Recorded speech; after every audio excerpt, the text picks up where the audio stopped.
stuff are they giving you the most trouble about in terms of century?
All right, you guys can actually hear me. I'm trying to get my camera messed up. My camera is really messed up right now, and I don't know what's going on with it. Let me try this. All right, here we go. Here we motherfucking go.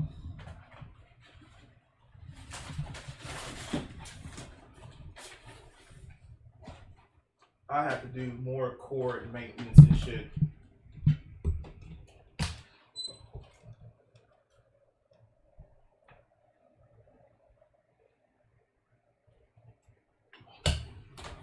All right. Sorry, guys. Sorry. Can you guys hear me?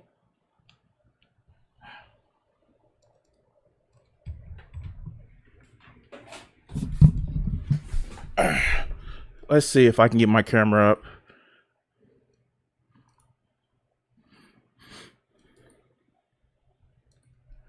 All right. So, properties.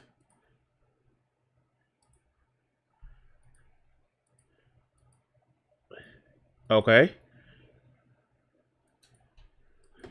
Thank you. What is this shit? Like, Cam. Okay. So, sorry about this.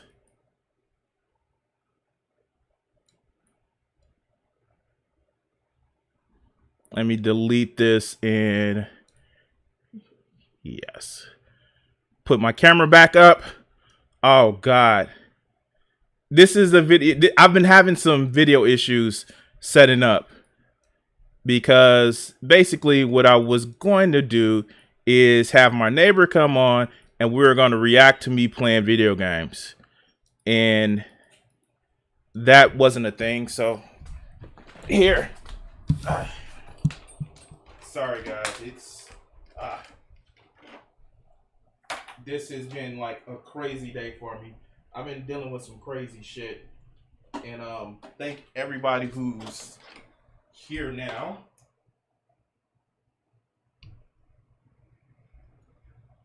So let me just talk about why I'm doing this stream.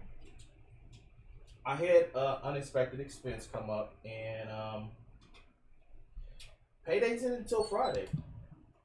So I thought I'd come on here instead of just begging for money like a lot of other people do. See if I can entertain you. Do I entertain you? And this is not working out well. Oh shit.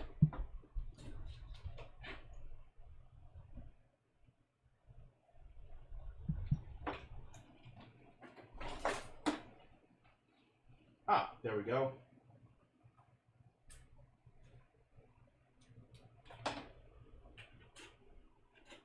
I gotta manage my cords better.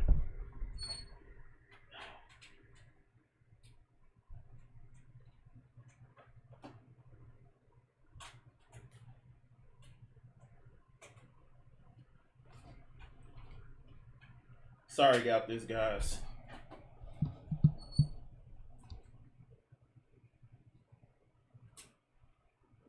There we go.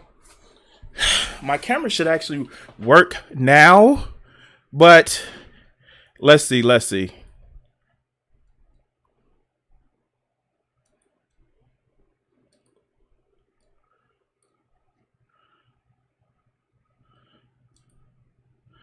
if changing the screen would actually work.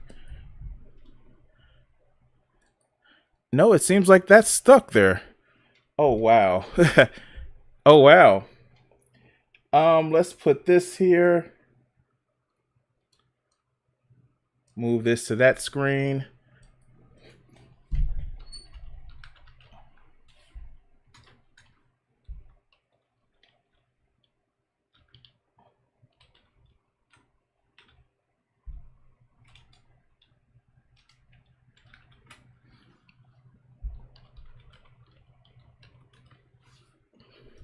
Oh, 1 second.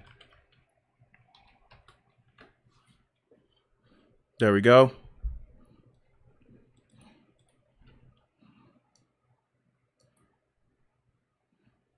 Why is this looking like this? Okay, there goes one of the cameras. Do I have anything that's using that camera? No, that's not using a camera. That's not using a camera. What's up, Ziggurat?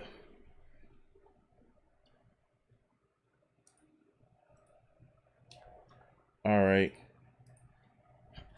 All right, so let's see what I typed.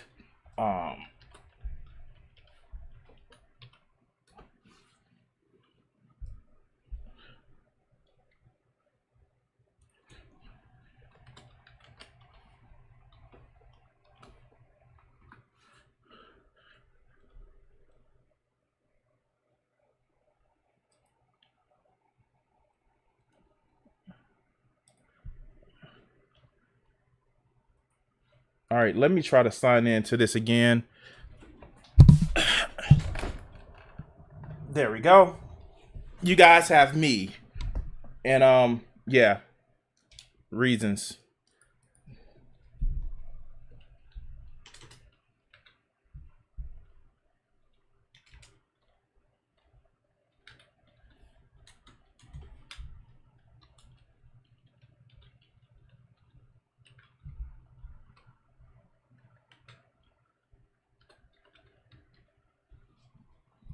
Thank you guys. I was definitely not prepared to stream. I was actually eating lunch when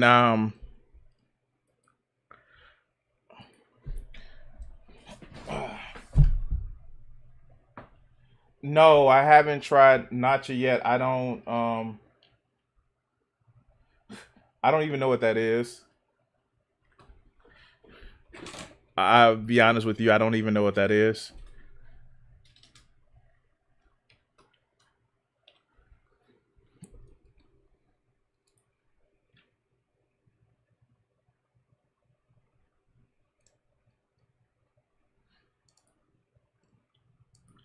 All right.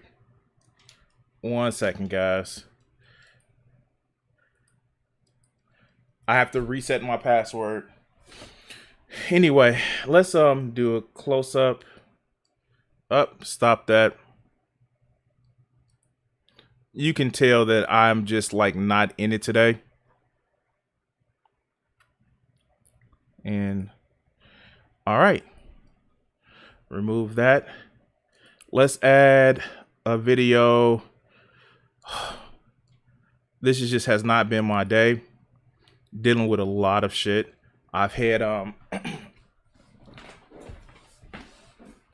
actually had, like I was saying, I had some expenses that I've had to deal with that have been detrimental.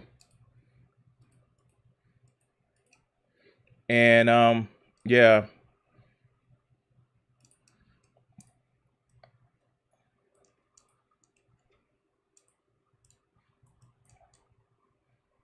How's everybody weekends been doing?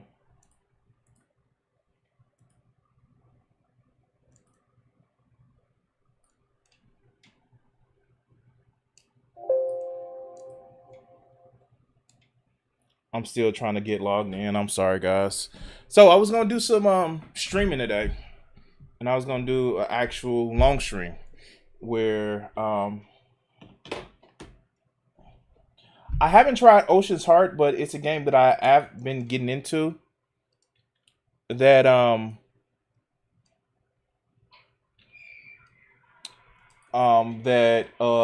called Stranded Deep, and I'm actually gonna play that on stream right now.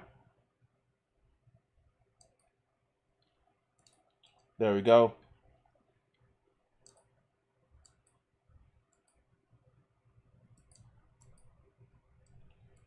You know, I'm just trying to get into my PlayStation account so I can start streaming the game for you guys.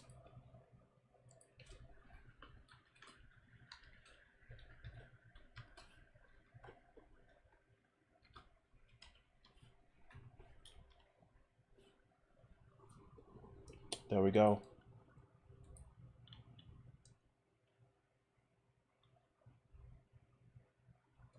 Yay, we done it.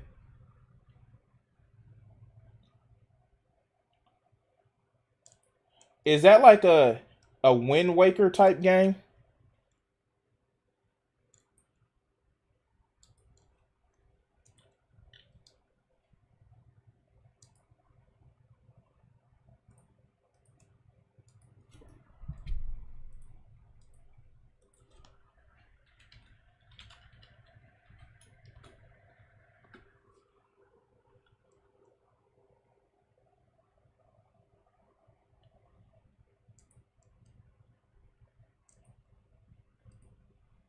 All right. Finally made it, right? All right. So yeah. So I'm what I'm trying to do is just I raise some emergency funds. It's a bill that I have to pay. It's it's kind of important. I hate to sound so vague, but it's it's something I have to deal with. And so, if you want to help with just helping the channel, helping me, the link to my Streamlabs is right here. You can actually see it. This is the link to my Streamlabs at the top of the stream. So it'll help me out tremendously if you would donate there.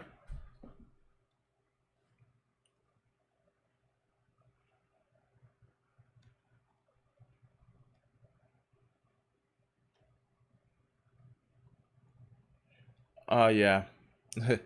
I forgot. So the way I have it set up is I stream on one setting.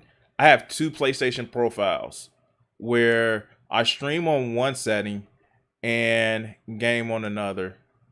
It's a way of me not having to deal with the lag from trying to play directly from the PlayStation, but it can capture it. So here we go.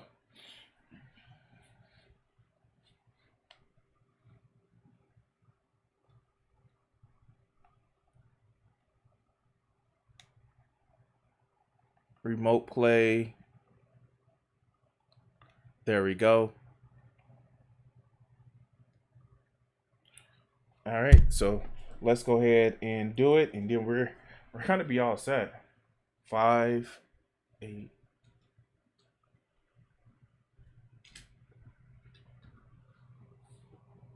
There we go.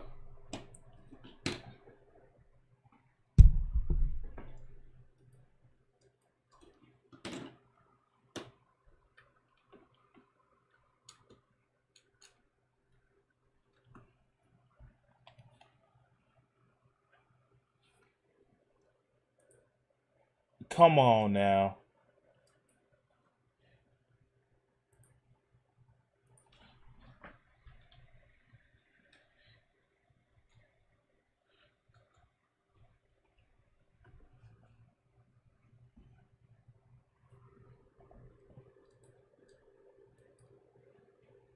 Oh God, please don't tell me this is not gonna work.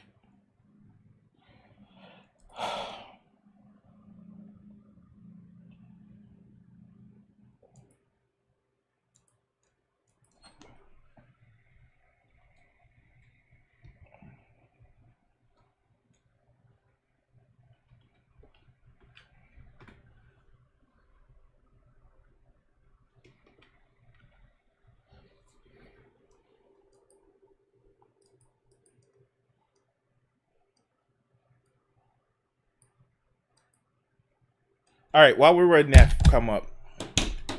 So what's up, guys? I released a couple of videos, so yeah, that was a thing. And this is just like really getting to me that it's not working.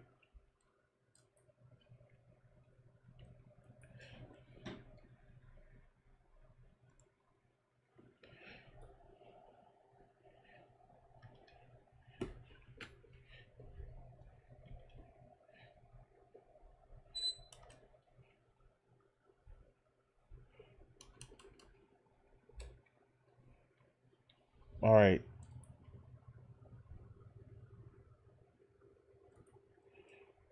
You gotta be kidding me.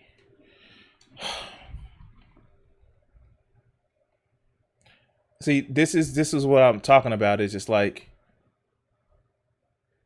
oh my God.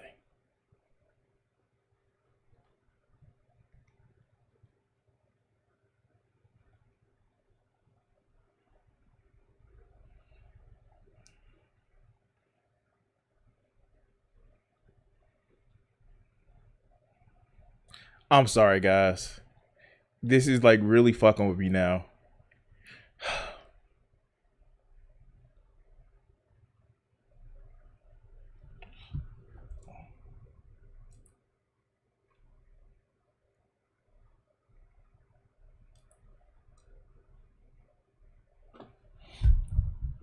And I hope this isn't because I just actually reset this shit.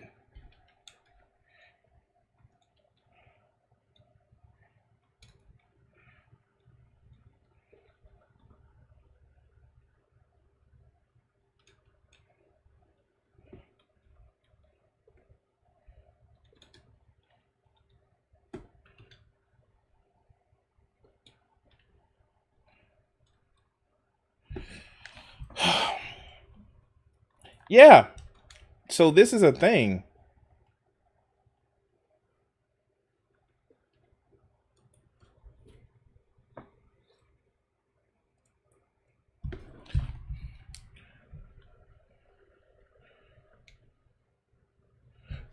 Thank you guys for your patience. I like why don't we do this? Why don't we do this? While I try to work to get this up, let's do this.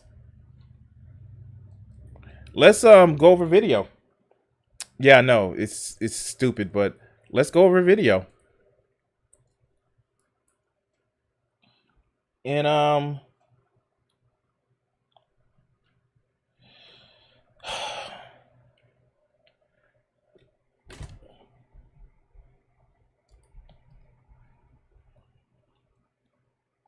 goddamn. I wonder if did you guys see that I did a collab video with here. If you haven't seen this, um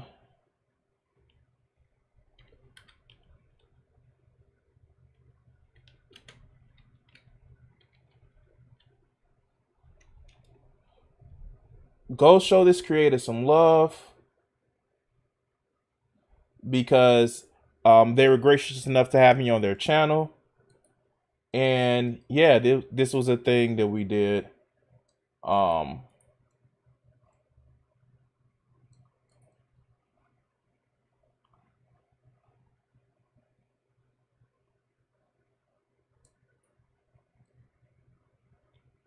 See, you can only do.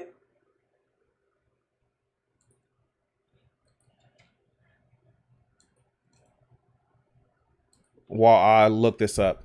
So this is a video that I did on a channel with a great young lady, and it was actually fun.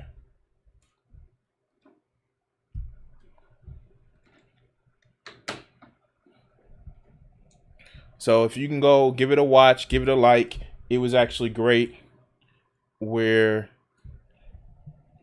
we streamed to we did a video.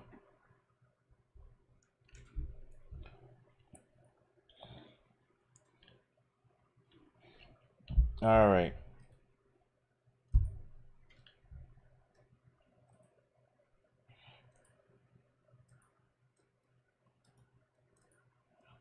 Maybe that actually get everything going like I need to.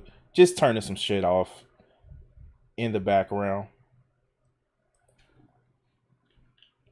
All right.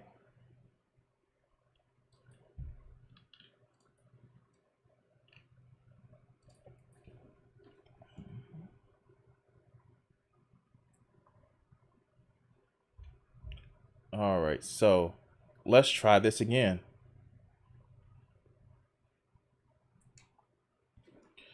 All right. So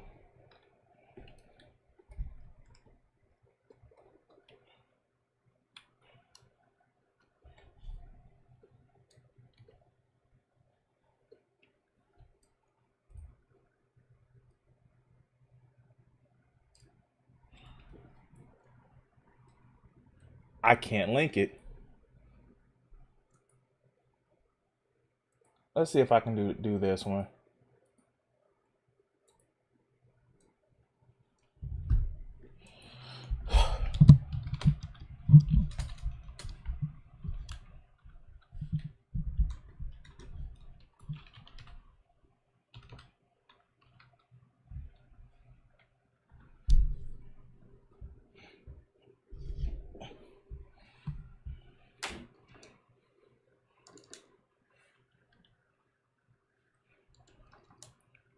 Anyway, oh god, this is pissing me off because like I already had shit set up, and basically what was happening was my neighbor, he wanted to get on stream, and like he's always like fearful of being on stream because he feels that makes it look it makes him look unintelligible, where it's like no, he's fine.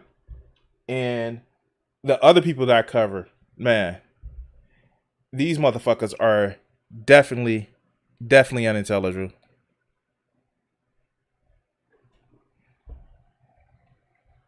Oh, Ray Pack, you can actually put that you are a person of color as a tag.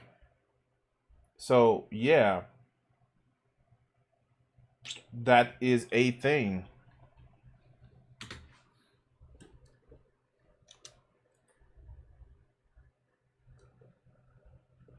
Hey, what's up, Joe?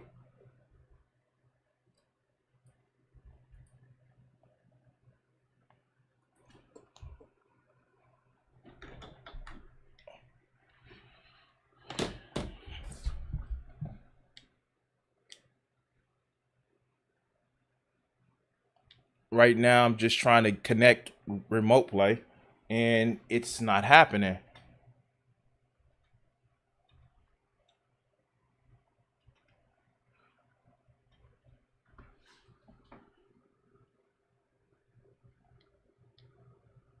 Okay, so for some reason, remote play isn't working.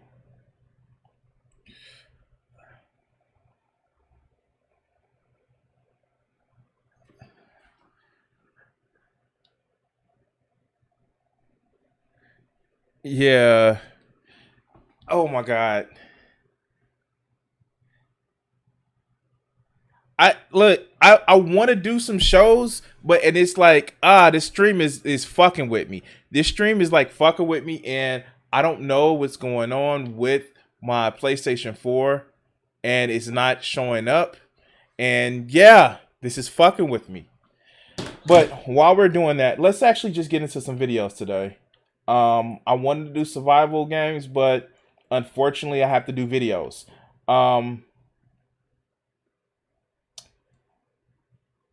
Here, let's do this one.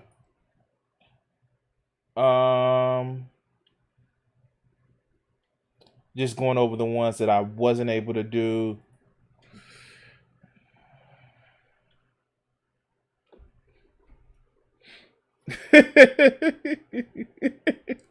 Yeah, I know. Hold on.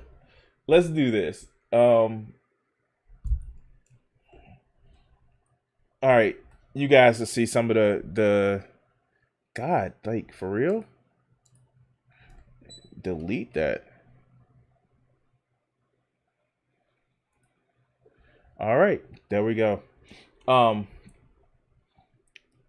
let's just add the camera back because for some reason my cam 1 isn't working properly. All right.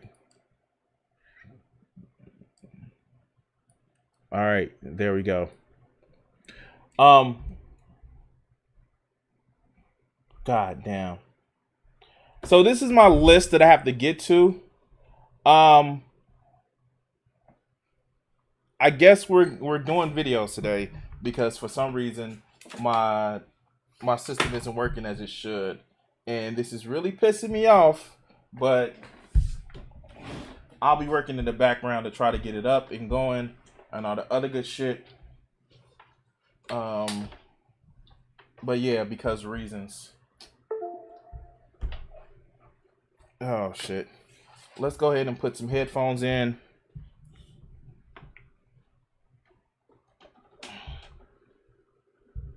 because I don't want to have to restart the stream, and I think that I am gonna have to restart my computer. But while I'm doing that, let's deal with these motherfuckers. God damn it. So,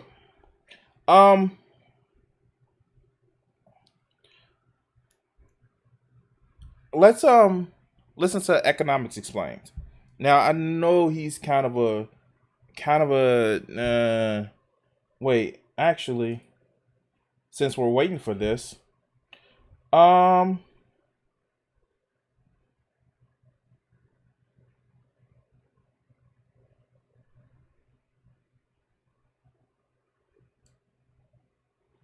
oh shit. Okay.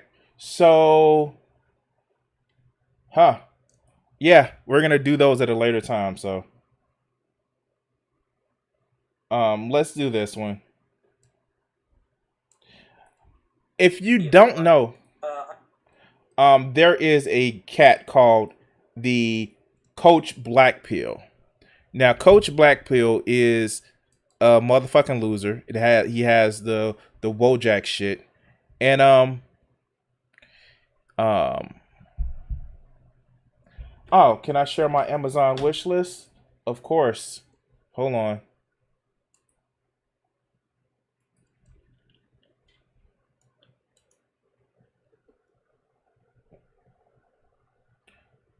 I am just all fucked up today. Cut that off. Let's just go right here.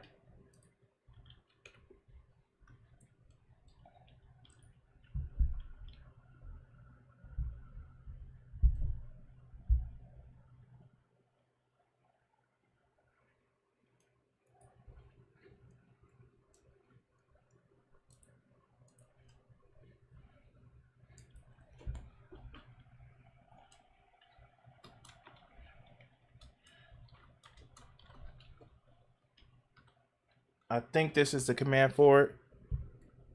Hold on.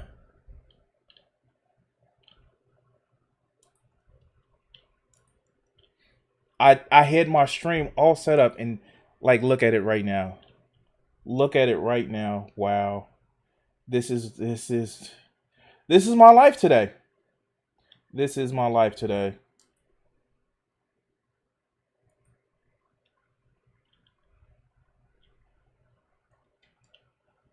Oh, here it goes.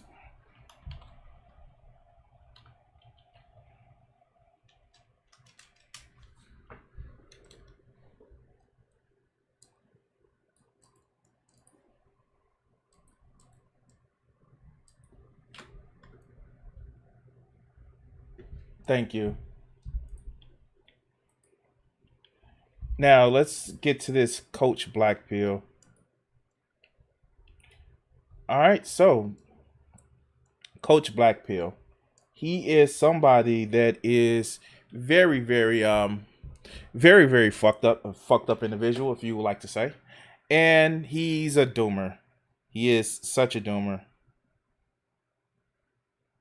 and now, like, yeah, we get to hear some of the shit that he talks. Let's go.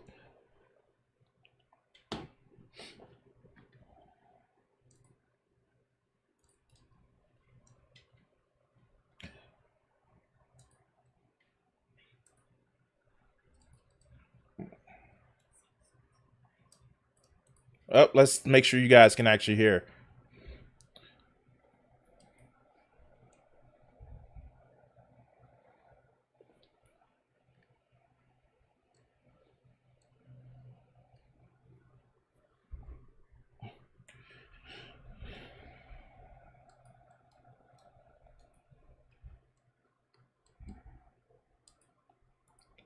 All right, so here we go.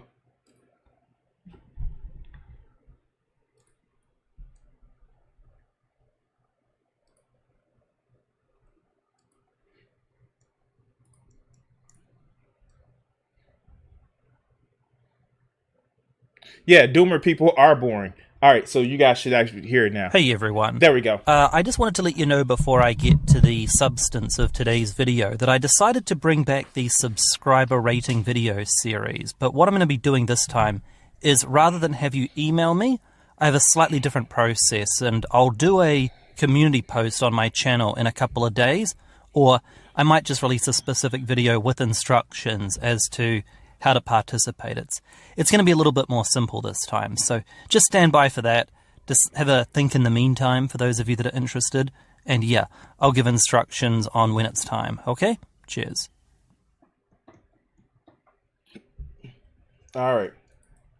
So he actually has a new video, or this video is actually new-ish. It was when the youth could never have, you could never have. So let's actually get into this, shall we, guys? You know, pretty much from the time we're in high school, even younger in some countries, we get told that we need to find ourselves a good job. We need to work hard, study hard, so you can spend several decades working for some company, and if you really put your nose to the grind, you may wind up in the position of manager. This is true. We all kind of deal with this. We've all been told this. And it's just something that is becoming more and more untrue. So let's see his interesting take on it. And go grey at 35, you know? Like, that's the way we often get programmed. We get taught that we need to be responsible. And the definition of responsible is to sacrifice the best years of your life, to sacrifice all of the years to your life, good and bad. You know, don't retire at 65. See if you can push it out to 67 or 70. We basically get programmed or conditioned that the definition of responsible is spending your life cooped up in an office, even if... I mean, like, this is true. And quite frankly, I mean, like, I can't shit on this whole belief because it's something that we've kind of been programmed to actually do. So, yeah, I'm agreeing with him so far. But I know there is a big old but that's coming because this motherfucker is a black pillar. But let's go.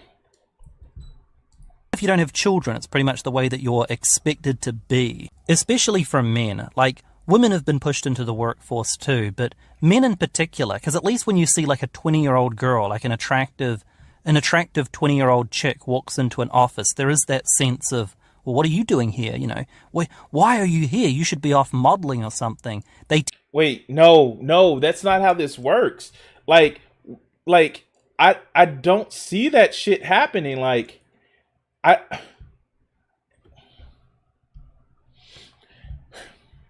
this is stupid. Like, this right here is actually stupid because he's actually running in the belief that we're all told that, and because she's an attractive, pretty young lady, that she was told that, hey, this guy, you have to look like this because, or you should be modeling because reasons. That's not how that works, Chief. But let's go ahead.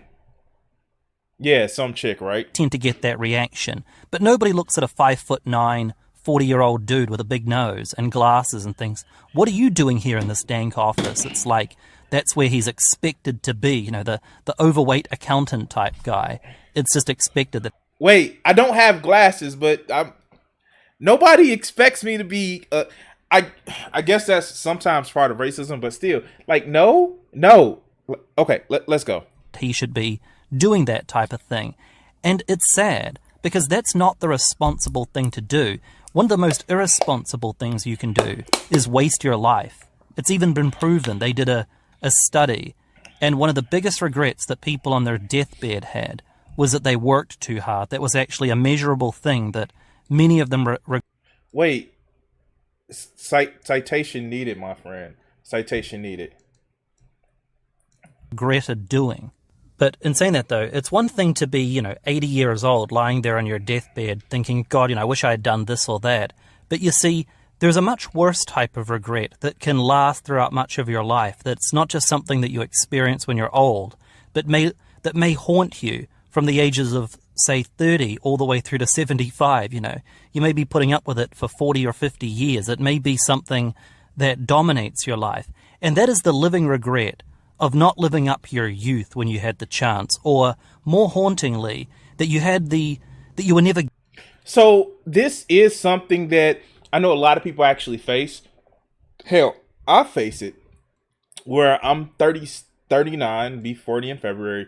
And it's just like, you want to kind of do other shit, and you don't want to seem like you're wasting your life, because, you were told, that,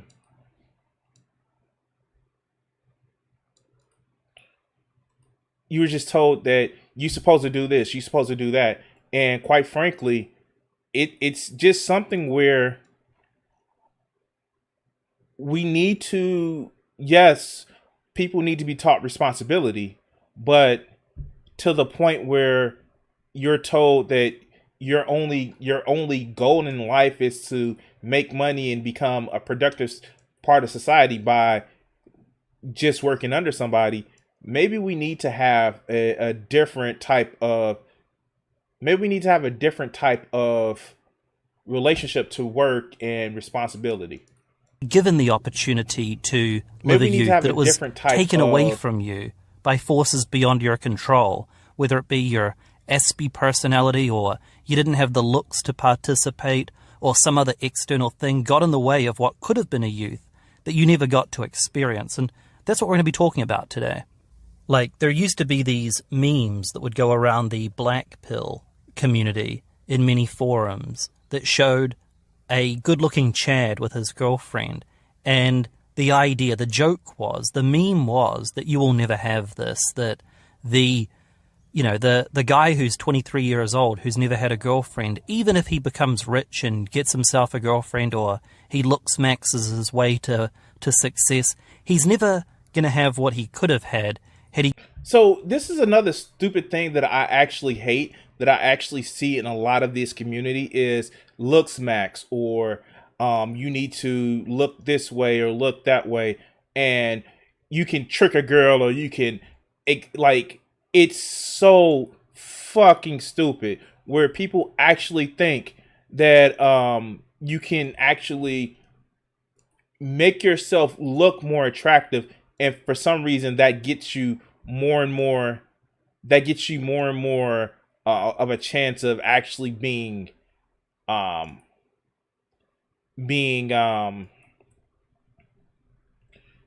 we go. By the way, Thunder, I just gave you moderation.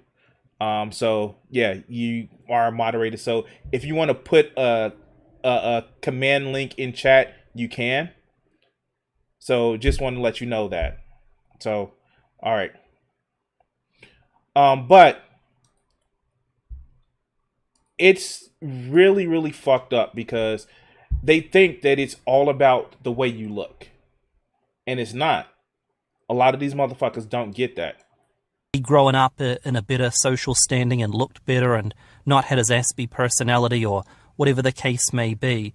And even though it's just a meme, the thing about memes is that they usually speak to a truth, and that's the whole point of memes. Like, let me give you an example, right? When I was a little kid, about 5 years old, I was suspected of being autistic, literally.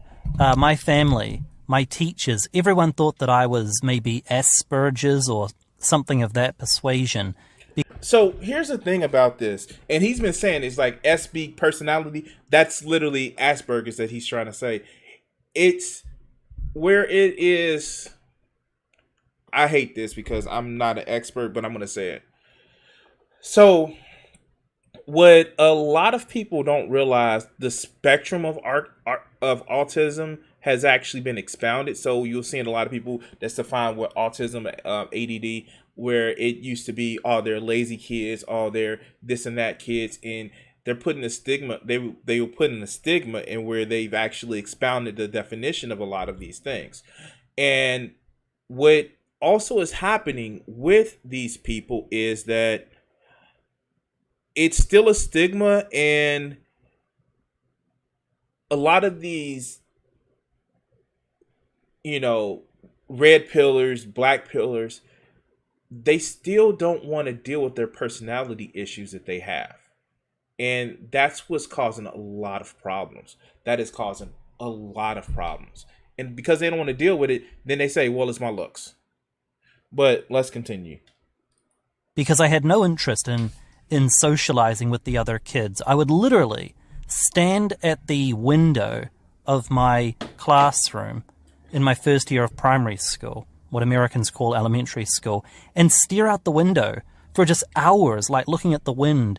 I remember in the last hour before 3 o'clock, the wind back in New Zealand would kind of pick up in the afternoon, and I would watch the trees and the clouds roll in the late afternoon, which I would know as a 5-year-old was an indication that I was going to get picked up soon. And I just remember So, like, yeah, some people are smart enough to realize certain shit. And with them being smart enough to realize certain shit, sometimes he was just it seems like he was just socially ostracized, where kids just didn't like his ass. And that's fine. That's definitely okay. But I mean, like, why are you telling us this story? Just say that they had the suspicion I wasn't so cool. Let's go. the other kids behind me laughing and colouring in and everything, and I'm just sitting there, or standing there, staring out the window. Now, I was never diagnosed with Asperger's or autism, but I was suspected of it for a long time. To this day, my mother gives me grief about my Aspie tendencies, but whatever, right? I get mogged by my own family. It's so over, bro. No, but anyway, where was it? What was it? You know, it's sad because he really thinks that this is normal, and like, not normal, but he thinks that it isn't a problem. Like, and I don't know, like, I don't get it. It's just like, he says Asperger's tendencies. Again, he's using the slang for it, and it's just like, dude, you may have some, and it doesn't mean that it's bad. It means that you just need to, like, you need to address it. It definitely is not okay to be ostracized, but it's okay to experience being neurodivergent. It's okay. And even if you do have those tendencies or antisocial behaviors, you can work to try to make it where you can work that to make it a little bit better. You know what I'm saying? It's not your looks. And that's the thing. Even if, like, that's what I hate. It's like they would take their antisocial behaviors and say, no, those are fine. Or no, you're just trying to accuse me of it. And instead of addressing that, they address looks. And that's my biggest problem. Talking about? Oh, yeah. So this kind of introvertedness that I was alluding to in primary school, this very much kind of followed itself into high school. Even when I got to high school, I was still kind of an introvert. I was still someone who, you know, I had friends. I did things with people. I had a friend group. I think they call it an in-betweener, someone who's like a halfway point between a nerd and a cool kid. I was never popular, but I, you know, had the odd friend.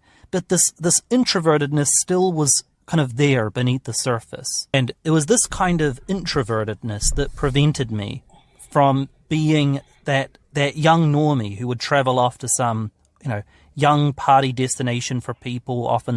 Wait, see, and this is the shit that I'm talking about. You are literally expecting or trying to be this person where it's like going to parties isn't a staple of youth. Being an extrovert isn't a staple of youth. Being somebody that's just the life of the party, hanging out with 30 or 40 friends is not a requirement of being a teenager. Losing your virginity at 16 or 17 is not a staple of being a teenager. It is how some people do, but not everybody. And I feel like they actually just have this expectation of what they want, but they don't have the gifts to be that. And so they say, well, I don't have any gifts. It must be my looks. and they settle in this place of it must be my looks versus my shitty personality. In the Mediterranean or whatever. I think in America they have a place down in Mexico they go to, Cancun or whatever. You know, Wait, I was never he think- confident enough, outgoing enough. Does he think that normal people just take trips to Cancun? Like, that's not a normal person thing. That's a rich kid thing. Or a kid with some sort of wealth. But let's continue. To believe, and I certainly didn't have enough friends at the time, to be confident to be that normie who goes up to random girls when I'm 18, 19, like that guy in the foreground, that normie who's just comfortable in that environment. You know, I could get so plastered when I was that age that maybe I could walk around. Wait, he looks as if he's being a jackass. Like, the guy in this picture looks as if he's being a jackass. I don't know if you guys see that. Like, this guy doesn't look as if he's... I don't know, but let's continue. That place and just seem like some guy who had lost his friends but not have the courage to talk to anybody, but, you know, maybe drunkenly, like, talk to a dude in that environment. But I was never that guy, and that presented a kind of long-term problem. Because while I did make up for a little bit of lost time around that 22, 23 period, you know, I've talked about in the past, I don't need to go over it. Wait, you're really doing this, dog? Yeah, no, not everybody can afford Cancun. Like, and he's like,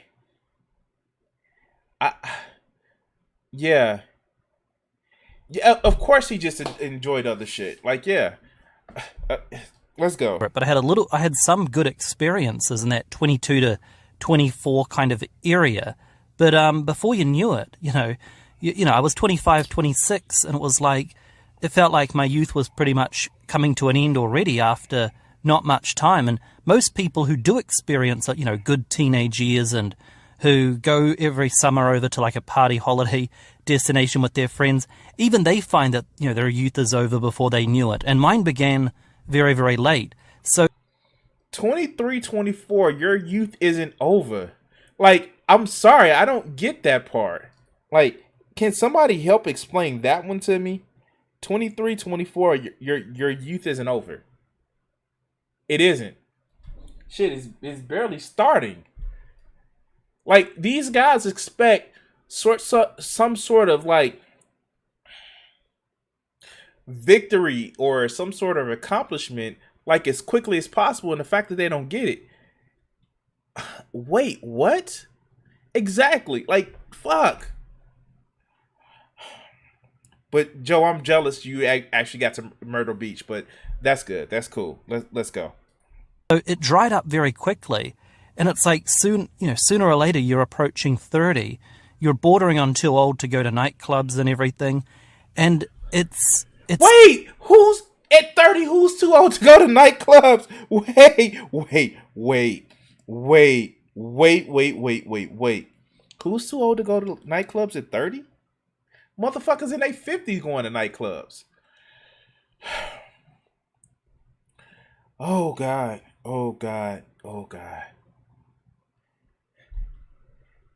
Your youth isn't over once you get to past 30. But let's go past 24 out of college. Sad. And it took a long time to kind of like really accept it. Yeah, Ziggurat, yeah. I'm not gonna be like other creators that I know that ask for proof, but that's funny. That is funny. But let's go. And it's not just like the party scene, because I understand that there's a lot of guys out there and a lot of women who don't want this type of thing. They don't want the whole kind of, they don't want to party it up. They just want a wife and 3 kids and a white picket fence. They want the... Wait.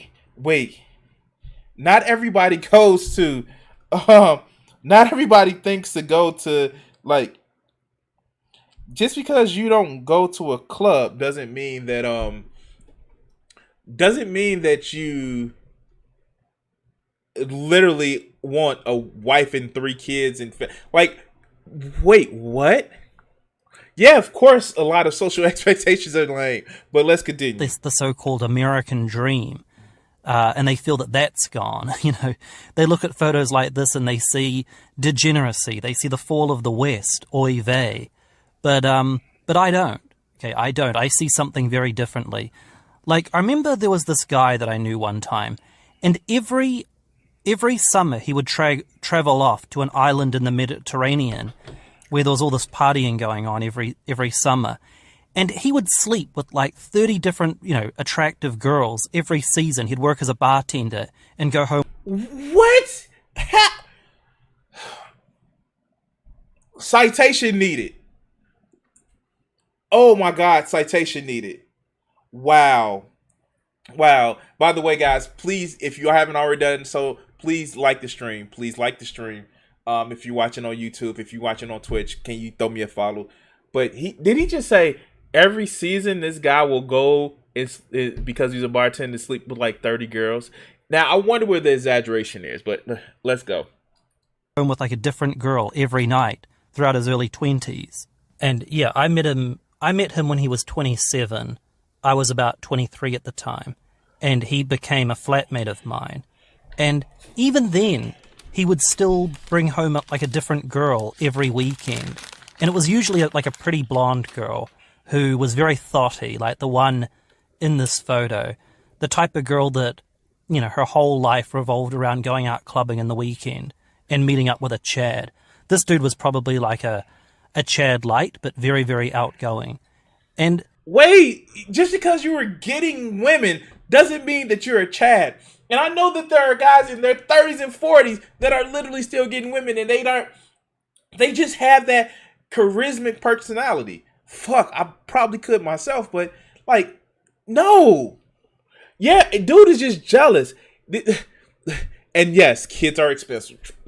Trust me, kids are expensive. Cause like Joe, I understand like your whole thing. I have one child to support, but like yeah. So yeah, let's go. And no, he doesn't know the girl.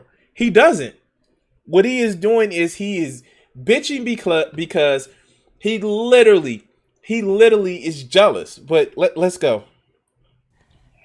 Yeah, he would bring home these different girls every weekend, and because he worked as a bartender at a local bar down the road in the downtown district, because we both lived in the CBD. And one day he got a girlfriend and he just stopped, like purely just stopped, and that was it for him. Like no more going out every weekend to pick up a girl, no more traveling over to, I think it was Megaloof or however it's pronounced, I'm not quite sure. And Ibiza. I think he used to travel to an island called Ibiza, which you've probably heard of. And he used to do that every summer. But he said, no, I'm not doing that anymore. I'm just, I've got a girlfriend now and we're going to move in together. We're going to find a house, because he was British, this dude. And he's like, yeah, we're going to move back to England, find a house. And that was it for him, because I guess he just got it out of his system. Like when you... Well, fuck, like, I don't know what to say about this guy, because like he is literally, it just sounds jealous. Like it's just like, it's jealousy is reigning with this guy. And it's like, I can't even see why. Like he's been spending what 3 minutes talking about this guy. 3 minutes. But let's you go. do something for long enough, you eventually grow tired of it. Like I couldn't relate to it. It seemed kind of like a foodie, someone who loves food, giving up all of their favorite foods to only eat chicken for the rest of their life voluntarily. Or it seemed like a millionaire giving up all of their money. The idea that this dude, who was 27 going on 17, who could have easily had a few more. Shit! Fuck this guy! Because he is literally doing the thing. He is literally showing the jealousy. Fuck this guy. Wow. He is literally saying, well, I would want to have multiple different partners and all this other good shit. And this guy's like, I'm not going to do this anymore. I really care about this woman. It's like he can't, like, CPB was the fucking Doomer guy is literally mad because it's that whole Andre 3000 songs. He like, how can I give up all this pussy cat in my lap? Like, but no looking back. Like, he is literally doing that International Players Anthem song. He is literally doing it.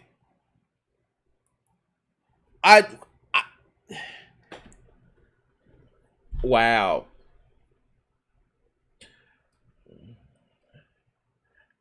Wow. He is just jealous as shit. But let's go. Years left in him. The fact that he would just kind of throw in the towel like that, it seems so premature to me. But it wasn't premature. Because what's the difference between sleeping with 300 girls and 400 girls, you know? It just seems like he didn't want to say the word girls there. It just seems to me. But let's go. What's the difference when you're that age? For him, it was the natural thing to do. And I couldn't relate to it because I didn't get to experience what he got to experience. And, you know, if you've watched this channel, you know that I had some good times, but nothing like this guy. I know that there'll be people out there who will listen to a video like this and they may be inclined to dismiss it as just some old dude just whining and complaining, you know, first world problems. And I sympathize with that type of reception to a video like this, but it's not at all. I'm not a whiny person. I'm not at the type of... You just spit fucking... Wow. He just spent 5 minutes whining about how his friend can actually get all types of women and he couldn't. Okay, let's go. Person to just complain about things that I have no control over. I speak out against that stuff. No, I would consider this video to be like a fire alarm for anyone who's young, like 17, 18, 19, to get off their ass and actually realize that they shouldn't take their youth for granted, that they should do everything they can to experience it. Because at the end of the day, you know, people can say, oh, bro, don't worry about it. Just get on with your life, bro. But when you're in your mid-30s and your youth is over, you know, get on with what? The only thing to get on with when you go past 35 is to get on with becoming middle-aged and then to get on with becoming old. Now, I'm not old. I'm not old. I'm not old. I'm not old. I'm 39. I'm not old.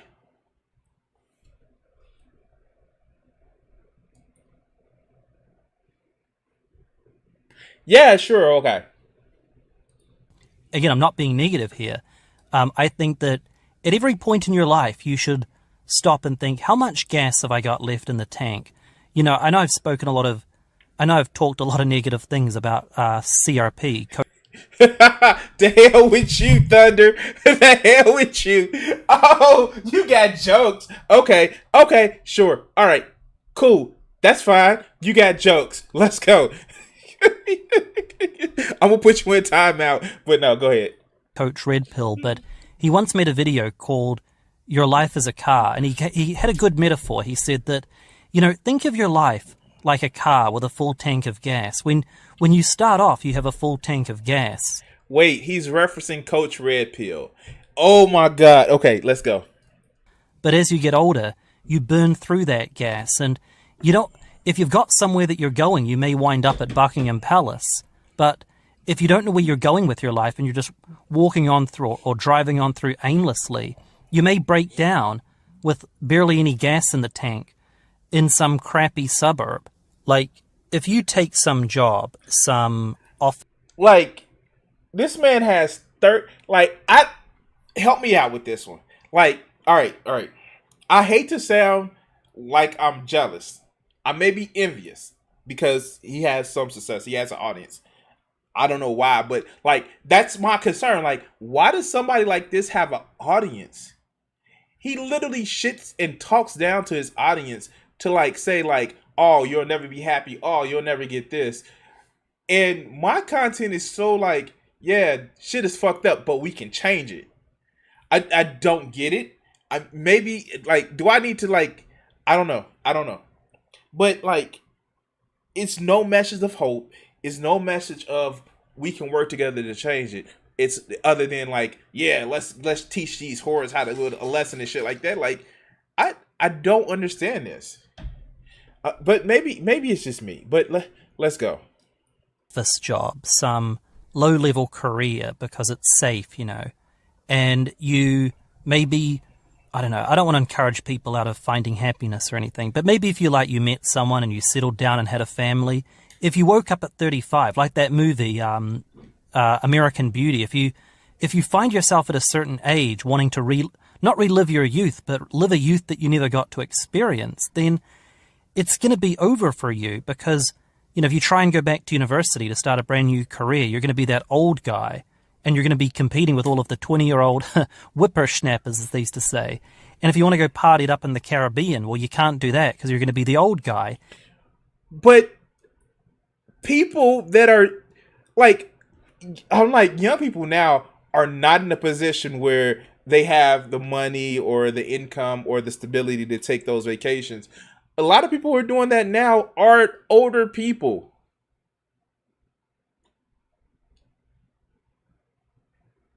That's just the reality of what's going on. They're older people. But let's continue. It's going to be over for you. That's why it's so important to think while you have a full tank of gas. In fact, let me tell you a quick story. So, a few years ago, back when I was living he only does think about everybody else, but let's go. In New Zealand. I know I tell you too many stories about my time in NZ, but whatever. There used to be this park called Albert Park in the downtown area. Back in the early 2000s, it used to be kind of dodgy, like there was a lot of assaults and whatnot that happened, but as the 2010s wore on, they put all these new cameras in and all of these new lights, and they made it more kind of nighttime friendly, and it became more of a hangout spot for students, during the weekend, because it was right next to the university. So, you'd go there at 10 o'clock on Friday night, there'd be parties going on, and people sitting around drinking, and international students congregating, that kind of thing. And I would sometimes go there, I'd walk through there and hang out in the evening time, because it was better than sitting at home, because I lived in the CBD, so it was better than sitting in my apartment doing nothing. It was better than going to a nightclub by myself, where I was 10 years too old to be there, and by myself. Wait, you can go to a nightclub just to have fun. Just don't be the creepy old guy in the corner. I don't think he gets it. I really don't think he gets it.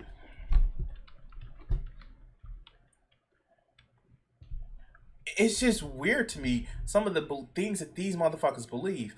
But go ahead.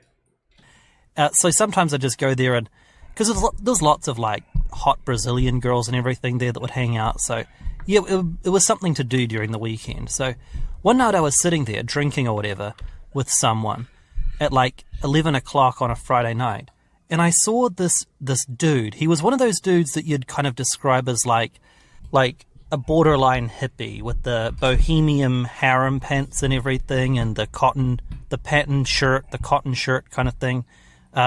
Wait, why does he have to be a borderline hippie? What the fuck? All right, I'm being pedantic, but let's go. I don't know if he had dreadlocks, but I think he had that shoulder length kind of hippie hair that you'd see. Certainly not my cup of tea. I'm standing there with my RM Williams on, and my blue jeans and my flannel shirt. Not exactly the same kind of vibe from me. And anyway, I saw this dude, and he was with some girl, and they were sitting in a tree, just talking. And I think I was already half plastered at that point, so I... Wait! He looks, by your standards, markedly worse as far as clothes and his demeanor. But he's sitting in a tree talking with a girl. Dog, maybe it's you. And yes,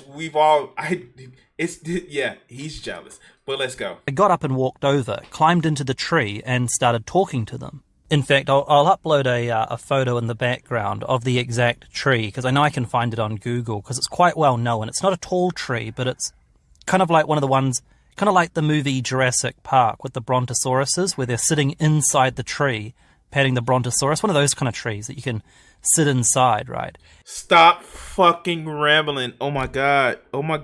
Stop rambling. Okay, let's go. And we're sitting in there, and this dude turned out to be 19 years old. He left home when he was 16 from the UK, had travelled the entire world.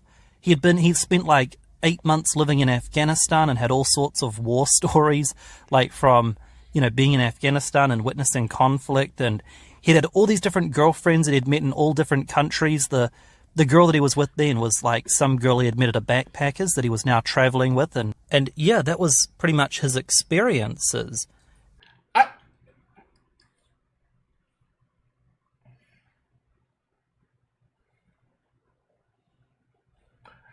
How many of us think he's bullshitting? How many of us think he's lying? Type 1 in the chat if you think he's bullshitting. Type 1 in the chat. By the way, if you haven't already, could you if you're on YouTube, put like on the stream. Thank you. And he's sitting there telling me about how, him and this girl are going to take off to Bora Bora in a couple of days, and then they're going to head off to South America, and they're going to do this and that. They're going to travel to, Paraguay or something. Then they're going to go through the Amazon, and then he's going to ditch her and do these other things, man. And then celebrate his 20th birthday, blah, blah, blah. I'm sitting there listening to this crap, and I'm like 31 years old. I've got work on Monday, and I've traveled mostly back and forth between New Zealand and Australia. And I'm thinking to myself, like, I'm travel mogged. I've been experience mogged. I've been life mogged by this random borderline degenerate hippie. And wait, I'm sorry. Oh God. Oh, okay. Wait. We all proceed at different stages of life. I've maybe traveled out of my state for long periods of time. Maybe 6 times out of my life. And 3 of those times when I was younger. I went to California when I was younger. I've went to Mississippi. That was one. And like now I've like traveled my local tri-state area kind of because I've as an adult I've been to Wisconsin. I've been to Disney World to compliment me going to Disneyland. I've been to Vegas a couple of times, but like I don't see it as like, oh, I missed out on life. I went and had the experiences that I have. Do I want to have more? Sure. Am I in a financial position? Fuck no. But I'm not gonna just compare it to other people. Like I may compare it to the friends that I know and say like, yeah, I wish I would have traveled like you, but I'm not going to be, oh, I'm nothing because I didn't travel like they did. Like, oh, wow. Wait. Oh. And he's a degenerate because he's had more sex than him. But let's go. Who I don't even know. And it was just, I was having like this like existential crisis at just how little I had done. Like when I was 19, I was racing home every weekend after uni to drop off my laundry and have some of Mom's chicken tendies. It wasn't, I was in a very different spot, let alone. So you admit that oh my God, he is showing that if this story is true, it shows that he is less mature than this guy.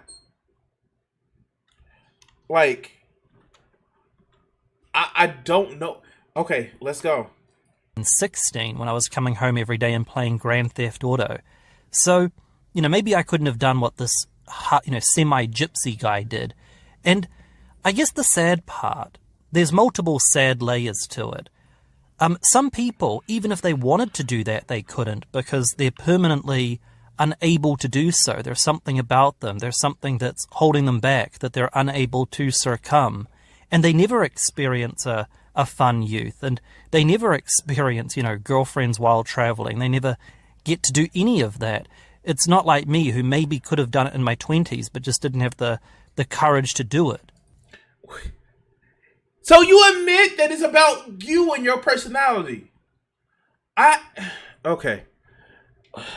These people are so fucking stupid because they feel that it's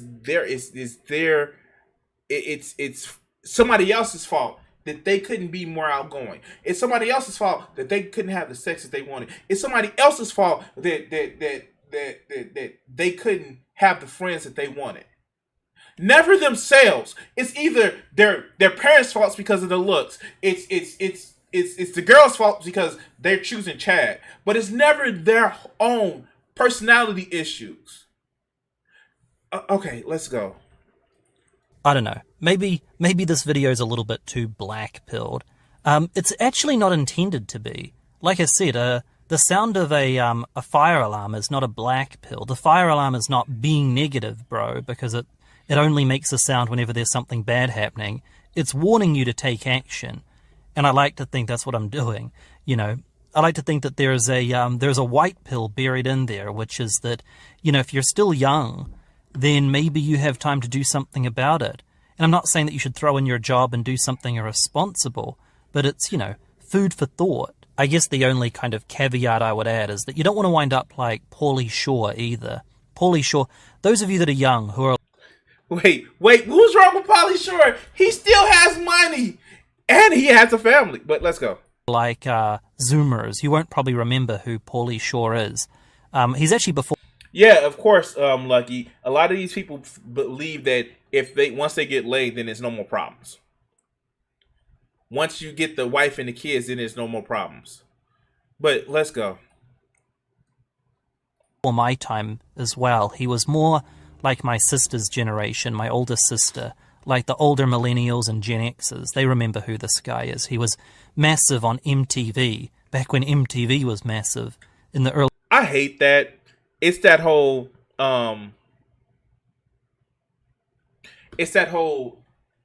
MTV when it was music. Like, no, they weren't ever all music. They were always trying to be pop culture. They just were named Music TV. But let's go. Early 90s. And he was in some early 90s comedies. And that's him on the left there interviewing Bruno Mars in 1989, which just goes to show how pre-selected those breakout musicians are, like Bruno Mars. But that's a different video. Wait. Did he?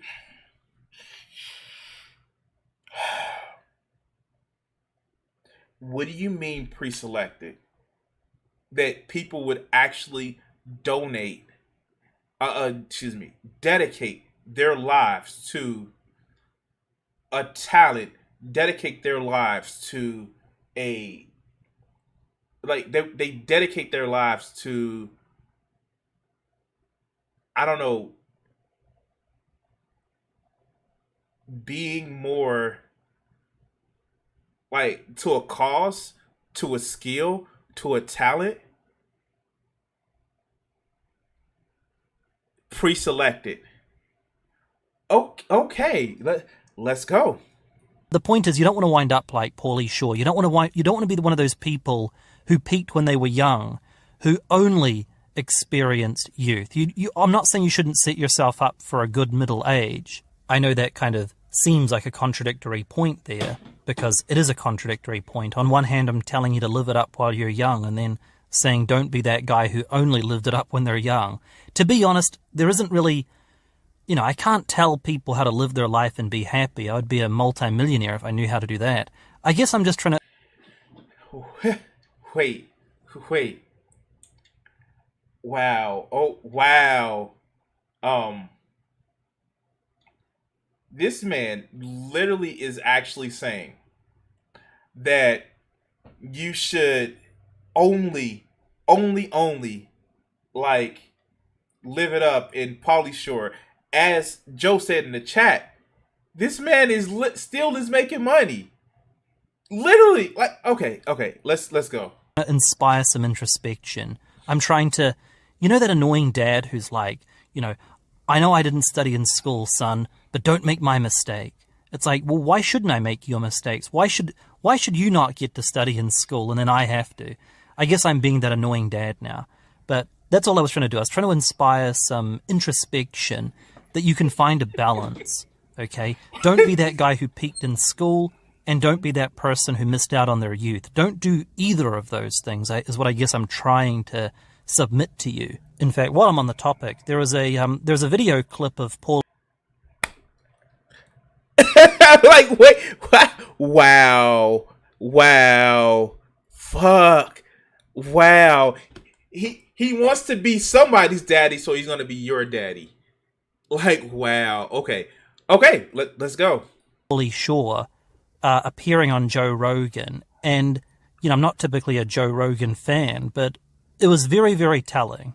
It was a very, very telling interview, and it's worth watching if you want to get some insight into someone who really, really messed up their youth, who didn't capitalize on the opportunities available to them. And yeah, it gave me some good insights. It caused me to reflect. And what's up, Adrian? What's up? The final point that I wanted to make, and then I'll wrap up the video, is that you don't want to get caught up in the opportunity cost conundrum, where a lot of people, they have their whole lives ahead of them and they have all of this potential, all of their options are still open to them. But what happens is that they know that when they make a decision to do something, to travel, to start a new career, they know that they close off other options. They've got all of these options open to them, but they don't know what to commit to. Because when you make a decision, you close off all opportunities to make other decisions that you might have been contemplating. And there are some people out there that have all of these roads available to them. They're young, they've got their whole lives ahead of them, and they've got all of these options that are open to them. But the problem is that, they can only go down one of them, because if they get to the end of one of these roads, which may have a lot of rewards, that'll be great, but they'll never have time to go back down and examine the other roads by the time they're old. All right, so fun fact, you guys, if you've been watching my channel for long enough, you guys will know, when did I start my journey for actually working on art and being an artist? I started this journey pretty late in life. 35 is when I really started putting context to making sure that I work more on art stuff. Like, this isn't a journey that I've been on for the last 20 years of my life. I've been drawing for that long, but just going to want to be that artist, that's been going on for like a while now. And it's just like, it's never too late to start. But this motherfucker is literally saying if you're past 30, then your life is over. Shit. Like, and I fell into that trap too. I got married younger than what I wanted to definitely a person where it was just a bad look. But that doesn't mean your life is over. It's just actually starting. But like somebody like this guy, I don't know. But yeah, sure. Let's continue. Because, one of these roads may take 30 years to finish, and you may be a politician at the end of one of those roads, but if you commit to one, you close off the doors to the others, right?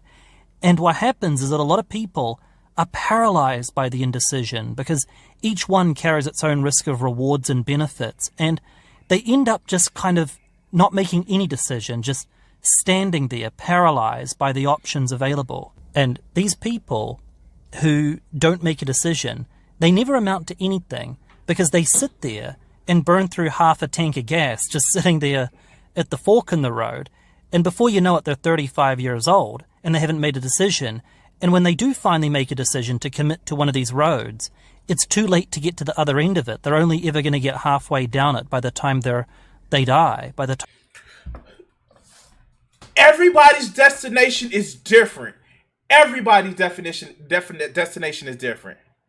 And just because you don't make it past one doesn't mean that you have to make it to the other. Do I expect to be some millionaire that makes billions of dollars off of art, or millionaire makes millions of dollars off of art like Banksy? No.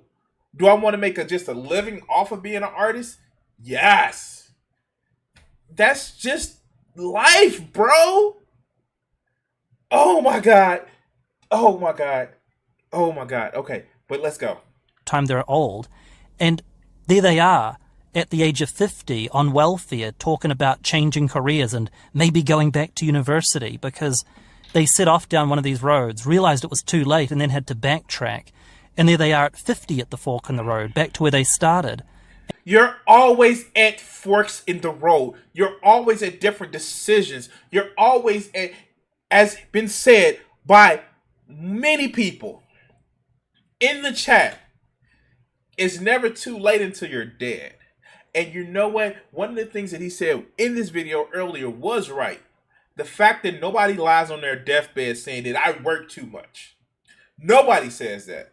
As a matter of fact, a guy that I watched, Josh Fluke, actually says like nobody. Oh, damn it! I should have worked more overtime. I should have did more things, missed out on life more because reasons. Nobody says that shit. But a fucker like him, he would be one of those that said. But let's continue. And you don't want that to be you if you're still young. And I guess the point that I'll kind of wrap it up on is you don't want people in your family or society. Yeah, I want to stop and say this. Joe is right. You can't be 50 and getting welfare and living alone. You can't be doing that because the U.S. doesn't care about its workers. Like, it just doesn't. But let's go. At large, or your friends or anyone really, to like convince you that you should want to do something when you're young just because they think that you should be doing that. Like, I'll give you an example, right? Like, we often talk about getting cosmetic surgery, okay? Yes, because these red pillars and black pillars and MGTOWs and intolerant people, they always say plastic surgery. Plastic surgery doesn't fix your attitude. But let's go. I believe that there are times to consider cosmetic surgery. It's kind of a case-by-case basis. It's very complicated. But when talking to people about the issue of cosmetic surgery, you're always going to have, well, not always, but a lot of people are likely to have pushback from their family. Okay, their family are going to be like, oh, are you sure you want to get a nose job? Your nose looks good as it is. Everyone in our family has a big nose. There's nothing wrong with it. And they mean well. They're not trying to trip you up. They genuinely mean well. But the truth is, if you had been born with a nice, straight, small nose,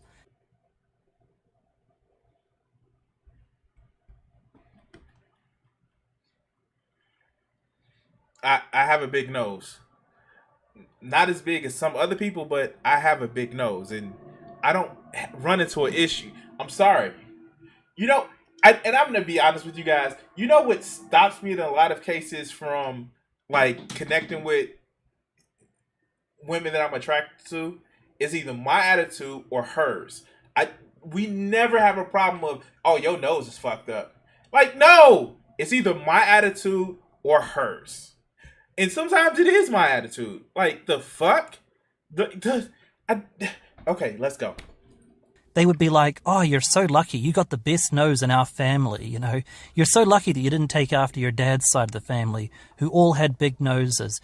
Oh, he's so handsome, and best of all, he didn't get my husband's big nose. That's what your family would be saying, right?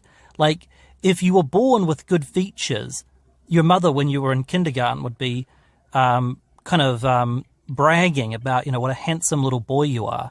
Wait, I've seen women that have ugly kids. Let's say it. They're ugly kids because some people don't look good until they get older because like they're big head and shit like that.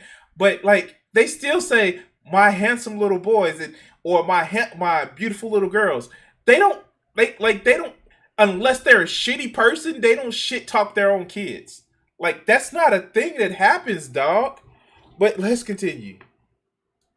Yet if you're born with unfortunate features and you grow up and you want to get them changed, it's like, why would you want to change the way God made you? Everyone in Good news. I don't believe in God. Okay, all right, I'm being an asshole. Let's go. our family looks like that. There's nothing wrong with you. And yeah, you're likely to be confronted with that. And they don't mean it in a malicious way. It's because they've known you a certain way your whole life, and people don't want you to change. People want you to remain the way that they knew you before. That's why, if you're a kid and you're into like fire engines or something, playing with fire engines, if you go around telling, your parents when you're If he has a shitty response for this, like, I don't know. This would explain a lot, but let's go. 7 years old, I want to be a firefighter when I grow up. When you turn 20 and you want to get into IT or something, your parents are going to be like, oh, I thought you wanted to be a fireman when you grow up, because they knew you as a kid, right? That's why a lot of parents pull the wool over their eyes about their teenagers being, good little girls, their little daughter being a good little girl. Because when she was 11, she was such a good girl. And now that she's 14 and she's not spending much time at home, I think I can hear her sneaking out at night.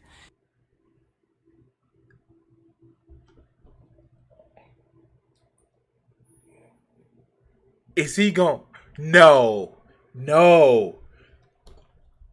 No. No. No. Don't go there, guy. Don't go there. Don't go there. He bet not go there. Wow. Wow. Okay, let's see if he goes there. They don't want to accept that things have changed, It's so much easier to pretend that Sally is still, the good little girl she was a few years ago. And, yeah, that's what a lot of parents do. They don't want to confront the changes that take place. And, yeah, if you decide that you want to travel overseas, you want to go geomaxing or something, you want to travel over and travel to Thailand and lay pipe or something, obviously you can lie about it. But if you want to do something kind of out there that's very different to what your family and friends thought you wanted to do, they may respond with bewilderment and maybe even a little bit of hostility in the face of what you want to do. But you've got to get through it. You've got to work through it, because they don't have to live with your decisions. You have to live with your decisions, okay? They're just saying it out of some vague internal appeal to their own aesthetics of who you are. They don't have to live with it for real. But yeah, I think I'll wrap it up here. Please, thank you. Okay, okay, Vegeta. Okay, we know. Okay. Let's go. What I'll do is I'll finish off today's video with a quote, and I don't mean a quote from someone else, a quote from me. Okay, this is a CBP. Wait, he quotes himself? Oh shit! The height of fucking arrogance. All right, let's go. Original. Okay, it's better to have been Chad and lost than to have never been Chad at all. Okay, if you have the ability to ascend, if you have the ability to do something fun when you're young, by all means do it, okay? And if that opportunity is gone, well, you're going to have to maybe go watch that cope video I did about how to master cope, okay? You're going to have to find a cope. But if you still have the opportunity to live it up while you're young, it's better to have been Chad and lost than never to have been Chad at all. It's better to have been a Chad has-been than to have never been there in the first place. That's it, guys. Thanks for listening. See you soon. I'm thoroughly through. Oh God. Oh wow. I'm thoroughly through. I can't with this motherfucker. I can't. He's literally doing the thing. He is doing the thing where you're just well, yeah, I'm gonna be a Chad. And it's just no, motherfucker. You sound stupid. You sound like you have issues. And I don't even know. Wow. Oh God. Oh my God. Yeah, he's super bitter. But I can't with somebody like this.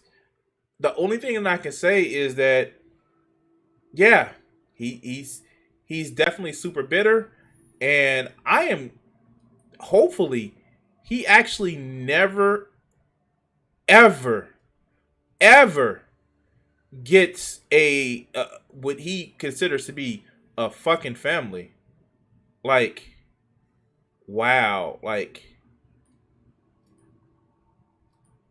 wow, that's just, I don't know. And by the way, guys, I actually got it.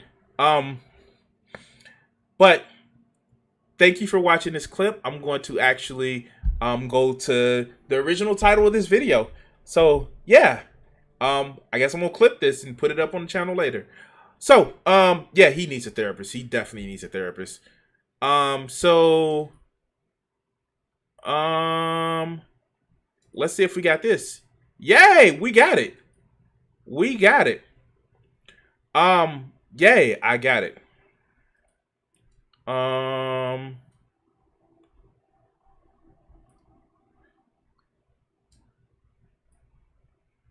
Okay. But yeah. No, and that's my thing. It's like everybody grows and moves at their own pace. And the fact that this guy actually doesn't see that, he only sees it as well, what about the fact that I can't get the relationship that I want the way I want it? It's fucking crazy.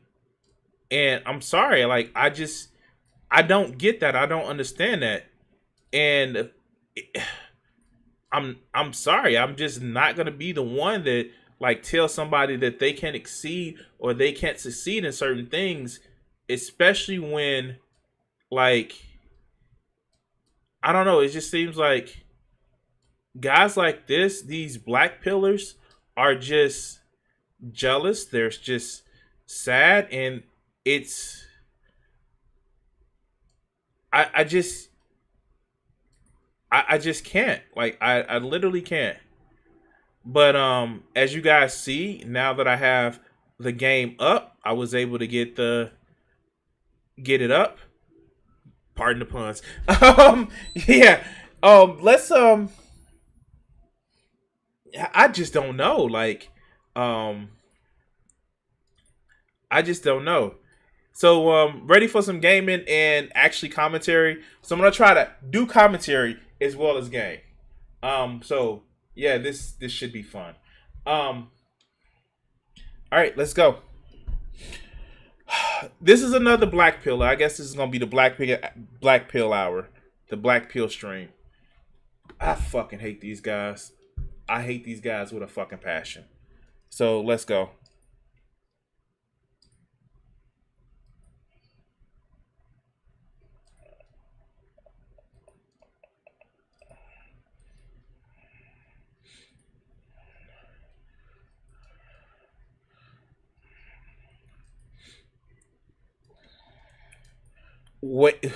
Wait. This guy did not say this shit. This woman did not say this shit. Oh my god. Oh my god. All right. Oh no. Group therapy is about to help out a lot of people. Let watch this shit. Watch this shit. I've actually achieved a lot of those goals in one way or another, but I kind of deviated severely from one.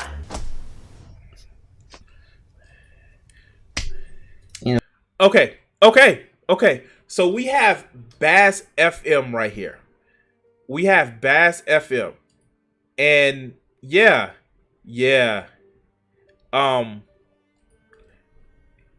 This is a thing, guys. This is a thing. This guy is a thing. So please bear with me on this one. I don't know what else to say because reasons. Yeah. Here we go. Oh, you want to rewind? Cool.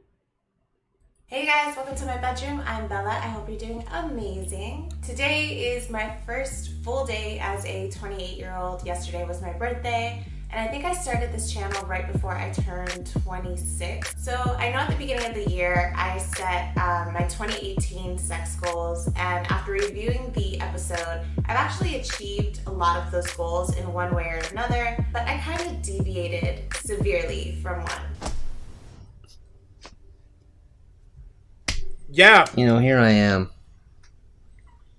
All I'm asking is just for a woman to love me, right? I just want a woman. I don't know, one woman I can, I guess, attempt to start a family with.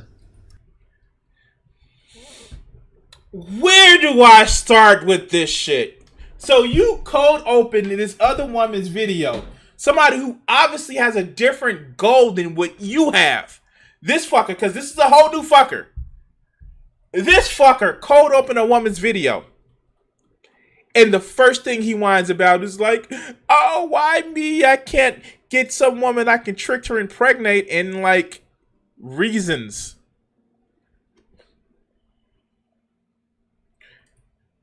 Yeah. Yeah.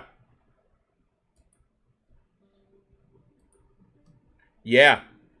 You guys saw it right. You guys saw it right. Yeah, reasons. Someone with some degree of virtue. You know, someone I can just take to walks on the park. You know, eat sandwiches with. God, it still ain't working. Watch stupid movies with sometimes. Talk about the complexities of reality, perhaps. So, you know, just some nice lady, plain Jane, doesn't even have to be super attractive. That's all I desire. Me? Now, okay, help me out with this, guys. Help me out with this. By the way, if you can, like the stream. If you want to actually help donate to the stream or to the channel, the link is the pinned comment. But we're gonna actually do this, right?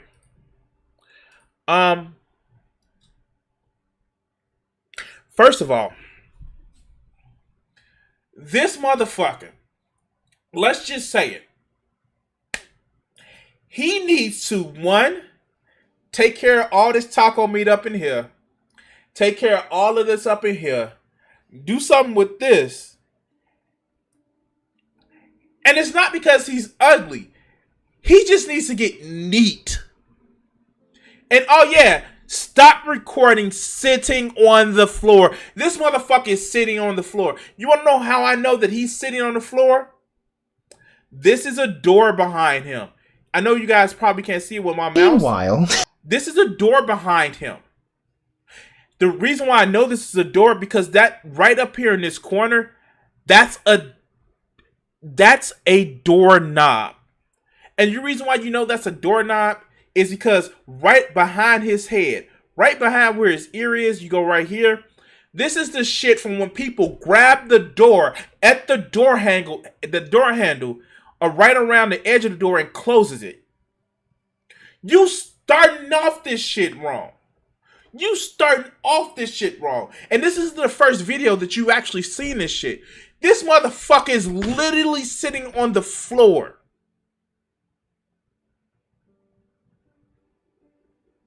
But let's continue.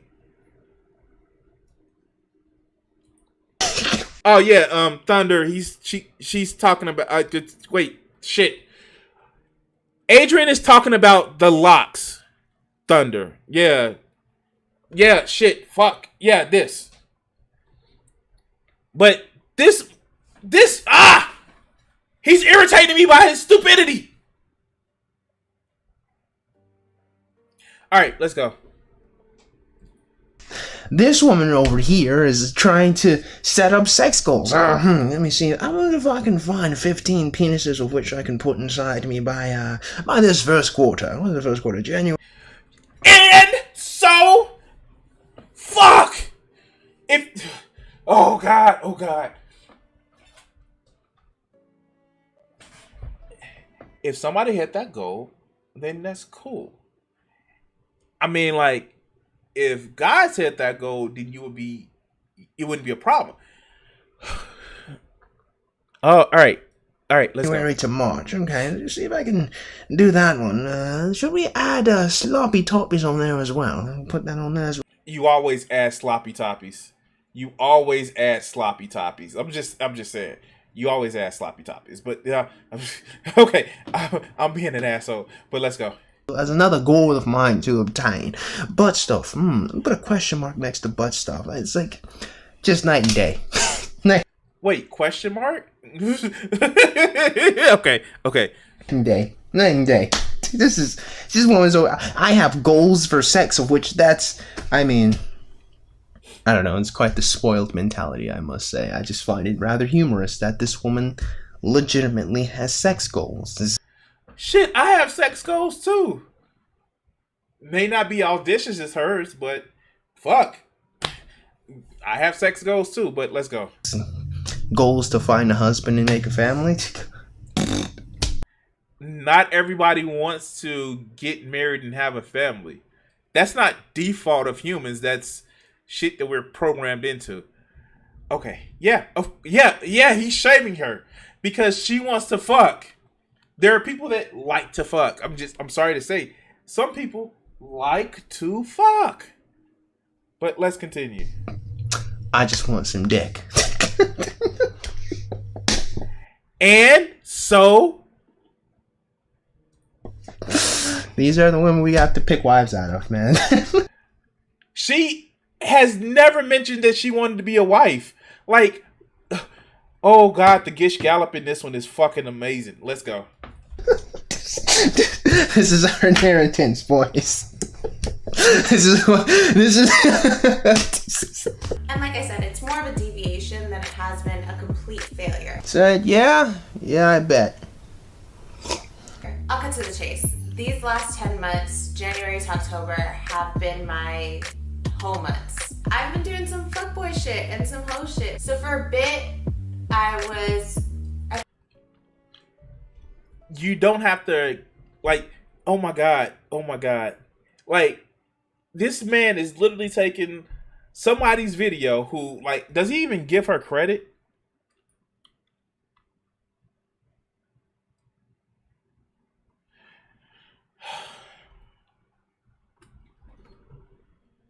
No, he doesn't. And she's actually a beautiful woman. You can tell it's a little bit of makeup because nobody's face is that perfectly even. But she's a beautiful woman. She has a great tone. She is obviously just wearing a bra, but like, what's his issue though? For real. But let's go. I felt really guilty about it. And then I started to question, like, why am I doing this? Why am I behaving this way? Why am I going outside of the norm of how I generally behave to this, like, who is this person? And when I say hoe phase, I don't mean that I was, like, accepting money in exchange for sex. My friend, you do not have to be that pedantic. We realize that you are not actually a prostitute. We understand what that means is you were highly promiscuous. And so, let's go. We're not stupid. Definitely not that. But, you know, like, I've been having a good amount of sex. And quite a few partners. More than I think I'd had up until this point. Yes. Most, if not all, I've had sex with previously or I've known for a really long period of time. The one instance where...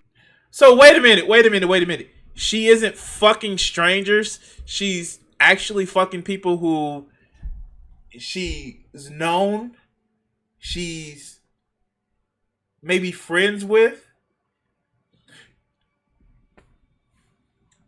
I'm sorry.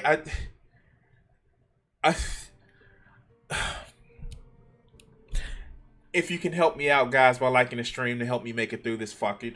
Oh, okay. Let's go.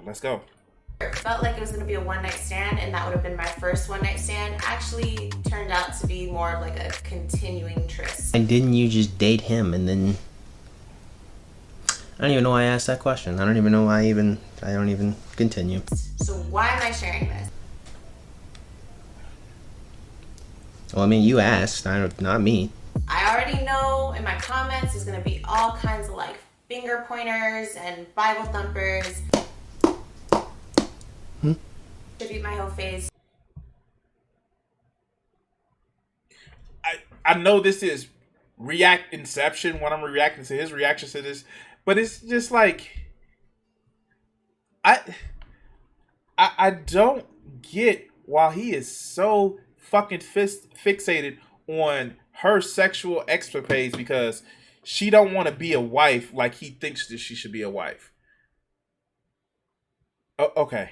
To a couple of different factors. Without dragging this on too long, let's get into those. Just keep in mind that everybody deals with things differently, and everybody has a hoe phase or doesn't have a hoe phase for their own individual reasons.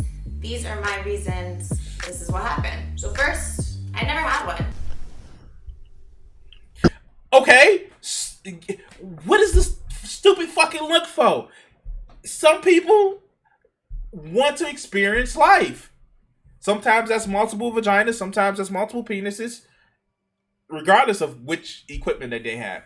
Sometimes it's just being intimate with somebody without sex. That's not a problem. But he's like, oh shit, she's being a hoe. She has penises in her and all that other good shit. But let's continue. Okay. Let me ask, why do you need one? You never had one. And one of the reasons why you decide to be promiscuous is because you just never did. Which is a huge void and lacking in thought that I don't understand because I overanalyze everything, but it just seems rather remarkably childish to say, I never did something that would endanger my life and the potential life of my children and such. Wait. We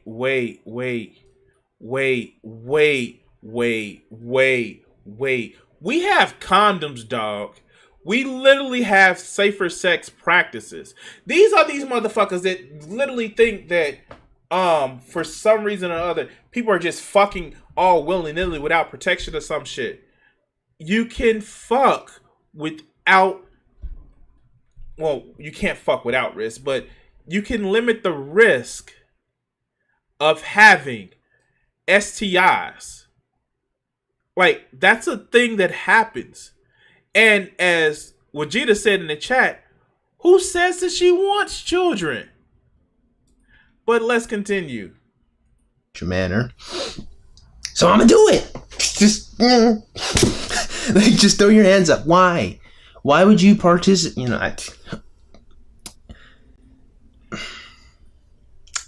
If there was some type of meat to this, I would love to engage with it critically. But this woman literally came out with the first reason: I was never promiscuous, so I just decided to do it because reasons. The almighty dick was too much. I needed some peen. And so, I'm still confused with this one. But let's go. Okay, you know what? Let's roll with it. Continue. Most people have a hoe phase or some semblance of that when they're in college. For some reason, lots of women are envious of other girls.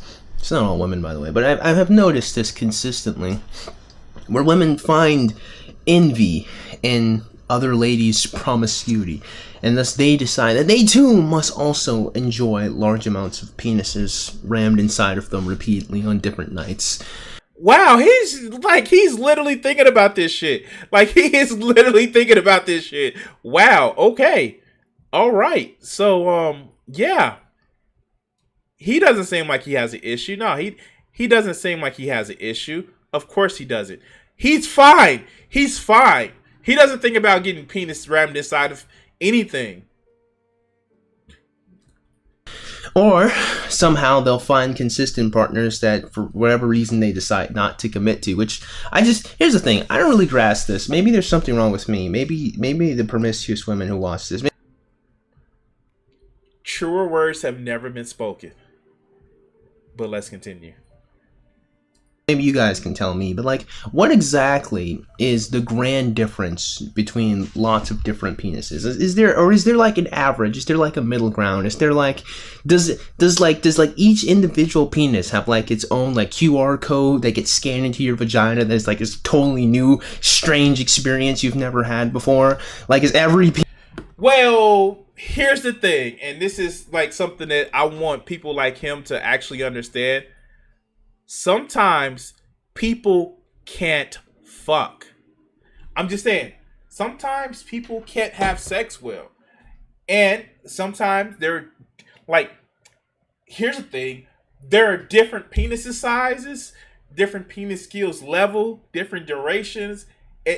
Wow. Oh wow. And you got to, sometimes it's not just the penis, but it's the person carrying the penis. Who would have thought, right? Right. But let's continue. Penis just like the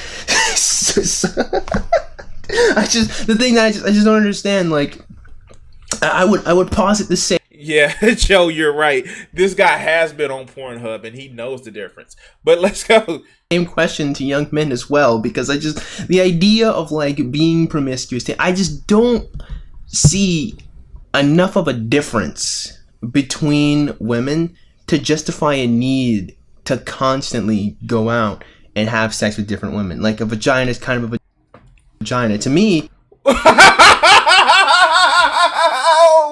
Oh God, you haven't really. Okay, 10-1 bet. This motherfucker has had intercourse, but he hasn't had sex. He's probably had intercourse, but he hasn't had sex. That macaroni sound, that bed moving sound. Wow. Okay, this motherfucker says I don't see the difference between having sex with different women. Wow. Okay. Okay. Wow.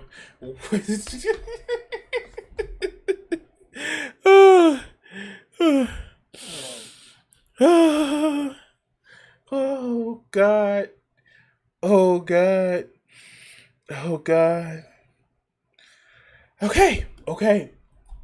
What gives weight or value to these experiences is not the actual, biological act itself. I mean, you are doing a fucking edited video. You could have cut that shit out. You can tell he has no semblance of fucking manners or like social skills. Okay, let's go.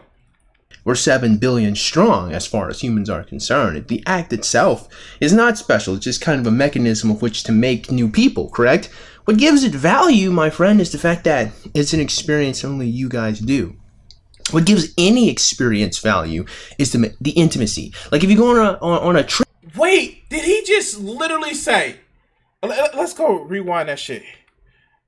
Gives it value. I mean, like, a vagina is kind of a vagina. To me, what gives weight or value to these experiences is not the actual, biological act itself. I mean, we're 7 billion strong as far as humans are concerned. The act itself is not special. It's just kind of a mechanism of which to make new people, correct?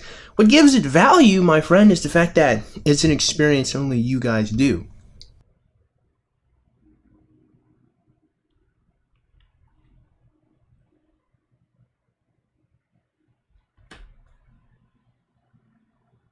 How does he miss this? How does he miss this? How does he miss this? The fact that she is literally saying, the young lady is literally saying that she's enjoyed her time with being promiscuous because she's enjoyed the people that she's with, the different people that she's with. He backs up that shit, but he says, oh no, it's different because she has, like, he's had intercourse before, but he hasn't had sex. And maybe he's hurt because the one person that he has had sex with, like,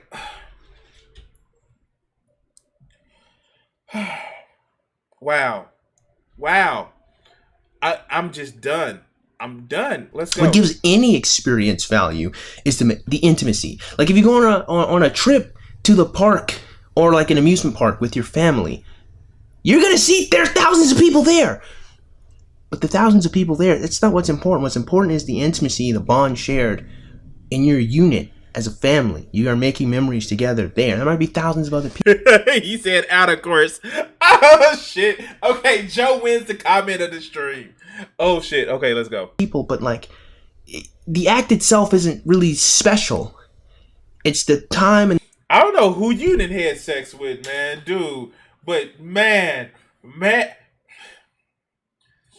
Man, I don't know who he's had sex with, but like, yeah, the act is fucking special, especially if you get somebody that you mesh with on the right level. Oh, God.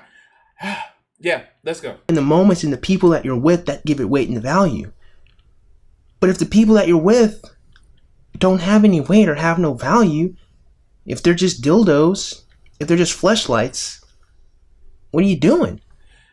But he doesn't know if they didn't have any value. The young lady clearly said that these are men and people that she's been with, that she's known for a long time. That's the thing. Maybe she's poly. Like, maybe she can have multiple feelings for multiple people. He doesn't know that. All he knows is, well, she's fucking more people than I did, and I don't know how to feel about that because her numbers are higher. What's to be gained? What's the point? He got it slid in the mattress. I just think like that sometimes. Continue. I had a boyfriend. Honestly, for like the last 9-10 years, I've been in some state of perpetual relationship. And God forbid you like actually be in that relationship to marry this person and have a family. Why does his statement always go to marry and have a family? Okay. No, instead, what were you in the relationship for, my friend, if not for a consistent penis? Wait, okay. So, time for me to be an asshole right now. All right. I'm going to look directly in the camera and say this because I'm about to be an asshole. This mindset of dating with a purpose, and that purpose always leads to marriage and family, is bullshit.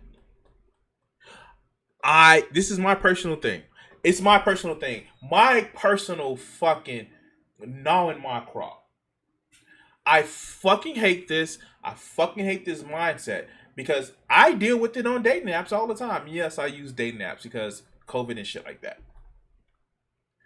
This mindset that we tell people that you have to date with a purpose is fucking stupid. It is fucking stupid. And I will say right now, if you go in with a date with that mindset, you're fucking delusional.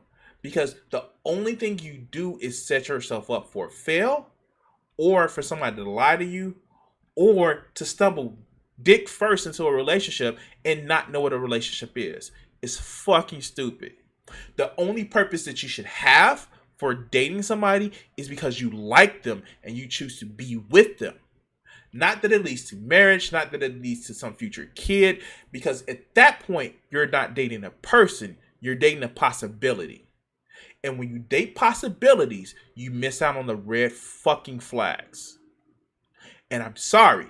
Yes, it may sound like I'm bitter about this shit, because I am. Because it leads so many people to stray.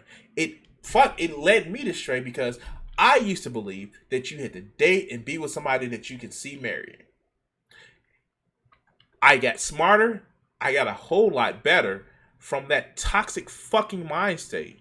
Do you know there are people that are in relationships that started dating with a purpose and they stay in that relationship because they fallen into the sunk cost fallacy where they know they should have just like ended it, but they didn't because, well, I've spent this much of my life with somebody. It's toxic. And it keeps people locked in this social expectation to say, like, this next relationship is going to be my last relationship. Most of your relationships in your life, be it romantic, platonic, or even family, ends. There is no such thing as a guaranteed relationship. So stop this bullshit. And my TED Talk is over. But let's get back to it. You have a consistent male. You don't need to be promiscuous if you have someone you can consistently have sex with. So wait, oh my God, he didn't say it. He's like, oh, you should just use somebody for sex. He literally just said you should just use somebody for sex. He doesn't understand how fucked up that sounds. Oh well, if you're a horny person, just get in a relationship. No matter what their no matter what their personality or the way they treat you. Yeah, sure. Okay, let's go. You're done. Game, set, match. It's over. It's over. You're done. You beat the game. That's it. This is clearly from somebody who doesn't know. They just never liked. He doesn't sound like he liked the person that he was fucking. It doesn't sound like he liked the person. Doesn't even sound like they're friends. Like, it's just like, oh yeah, I want consistent sex, so I'm getting in a relationship. This is a toxic mindset. Actually, I was having a discussion with a friend of mine, and this is a mindset that a lot of people have. It's fucking stupid. I would rather not have sex than be with somebody who's toxic that can give me consistent sex. No, it's not worth it. And I really love sex. But motherfuckers like this, I don't know. Let's go. You never had a whole phase because you never needed a whole phase because you had a relationship. Maybe she's okay. To be fair, maybe she's not erecting confusion as to why she's never been promiscuous. But I mean, when I guess the disconnect I'm feeling here is why isn't she connecting that she doesn't need to be promiscuous if she's always able to just have somebody to be in a relationship with? And even sometimes you don't like. I hate to use an analogy that other motherfucker used. Like, sometimes you don't want to just eat chicken for the rest of your life. Just saying. Sometimes you want beef. Sometimes you want pork. Sometimes you may want to go vegan and just stick with that. Like, you don't have to eat the same meal every day. And I know I'm making a pun about eating people maybe in the right way, but still, fuck. Oh, okay. Let's go. Into my situations that weren't fully monogamous, I operate more on a monogamous level. So, even though there were open relationships, I generally stuck to my one partner. Oh, sweet mercy. Oh, see, we got to have an open relationship because God forbid we are consistent and honorable with each other. We always gotta have an out. Wait! Does he not understand that if you're in an open relationship, that doesn't mean that you're sleeping with everybody else? It just means that, oh my God. Why do these people think that sex is something that's like a soul tie? Like, I've heard that. Sex is a soul tie. No, the fuck it isn't. It's an exchange of bodily fluids in some cases, and in other cases it's not. The fuck?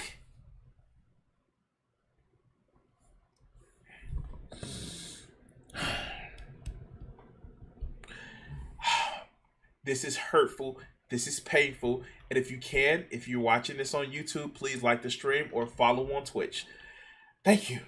Just in case someone begins to invest too much of their feelings, God forbid, people actually began to, care about each other after being... Wait, does he not think that people that are in open relationships don't care about each other?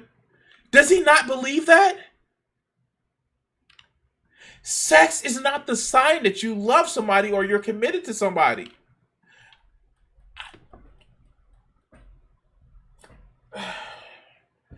Okay. Being vulnerable and intimate numerous of times. Can't have that. Just make it really hard for me to bounce to the next person. So yeah, I never had one. My second reason is a lot more real and maybe a lot more relatable to other people, but I was mad depressed. You're not really giving this whole promiscuity phase a good look.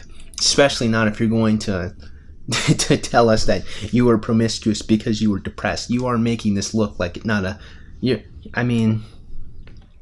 honestly, I just have to say that, like, if you're promiscuous... I don't know if he's drinking spiked orange juice. It would actually be fun if he was. It would be fun if he was, but I don't think he's drinking spiked orange juice. But let's continue. Depression, people find different self-medications in depression, but let's continue. Because you're depressed, Sonic, help me out here, dude. That's no good. 27 was a pretty difficult year for me. I was severely depressed. My relationship ending the month after my birthday was, actually took a lot more of a toll on me than I think I wanted to admit. I wanted to come off as very strong and just move on and keep it pushing. And months later, I realized, fuck, I'm not happy. So... Which is understandable. If you end a relationship and it just doesn't end on good terms, sometimes you just want to go fuck your feelings away. I'm just saying, yeah, no, I get it. Sometimes it's coffee, sometimes it's working out, sometimes it's a lot of fucking sex. But yeah, no, that just happens sometimes. But let's continue. Typical coping mechanism for people trying to avoid their depression is, spending time with other people, distracting themselves with other people, and that's kind of what I was doing. And thus,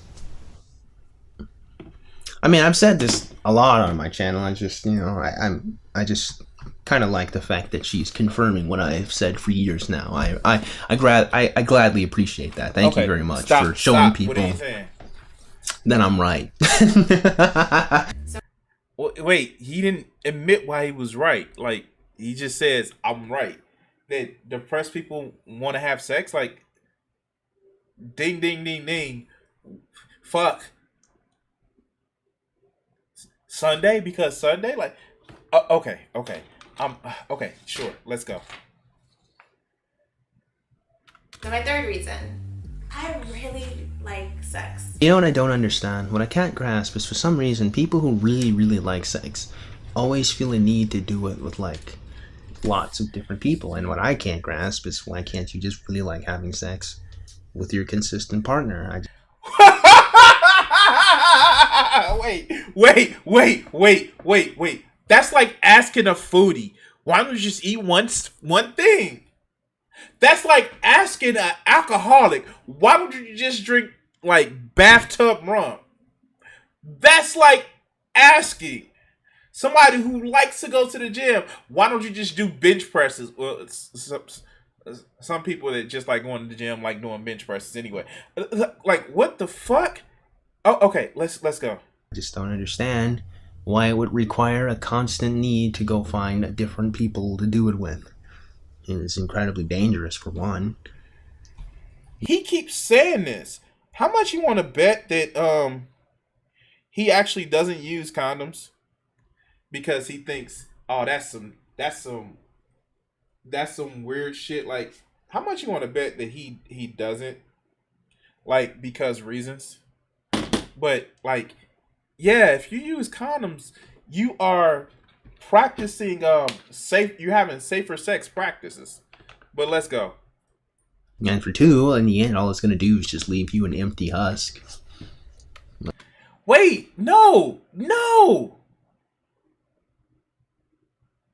What? How does somebody being an empty husk how does somebody having sex a lot leave them an empty husk? I'm confused with that. But let's go. Yeah. We know this. This is a thing. We have a channel called In Bed with Bella. I talk about sex because I really, really, really like sex. And that's fine. I'm not going to knock you for that. I just am trying to grasp why, in your infinite wisdom, young lady, you decide that it made sense to really, really like sex with lots of people when you could have just liked sex with one person and then just be done and then just, exist and then never even talk to us about this. Okay. Because sometimes when you have sex with people, they're not good. They're not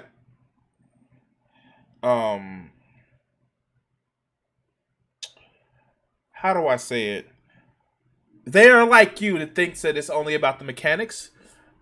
They don't last as long as you want to, or as frequently as you want to. Wow. it's the whole argument, and like Vegeta brings it up in chat. It's like, well, if you want to have sex more often, why don't you just have sex with people that's not having sex? Or like, dude, she's not gonna fuck you. Like you're mad because she's not gonna fuck you. And I don't know what else to say, but she's not gonna fuck you. Again, tidy up the hair, tidy up the beard, and like, don't record sitting on the floor where we can clearly see that you're sitting in front of a fucking doorknob. Like, we can clearly see that, guy. And like, he has yellow marks and shit on the wall. Yeah, he sounds like he's a woman left him for somebody else. But let's go. I have no shame in admitting that. So you can understand my confusion in myself when I was like shaming myself for having a hoe phase. And that's fine. I'm not going to knock you for that. I just am trying to grasp why, in your infinite wisdom, young lady, you decide that it made sense to really... Wait, why is he like young lady in her? Like, I didn't get that. I don't understand why he started doing that. Really like sex with lots of people when you could have just liked sex with one person and then just be done and then just, you know, exist and then like never even talk to us. Vegeta, Adrian said the same thing. They were like, yo, fuck, oil, water, and like goes a long way. So yeah, brush that beard. Let's go. About this. Really like sex.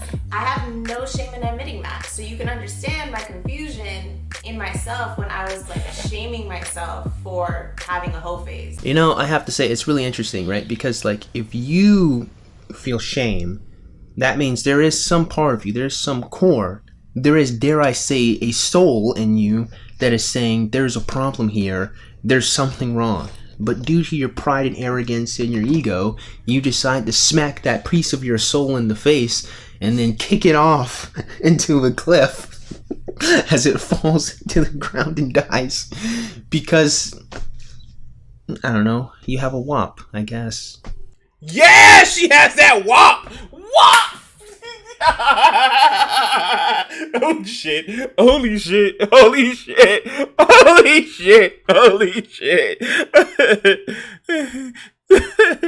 Bring a bucket and this mop for this wet ass P word.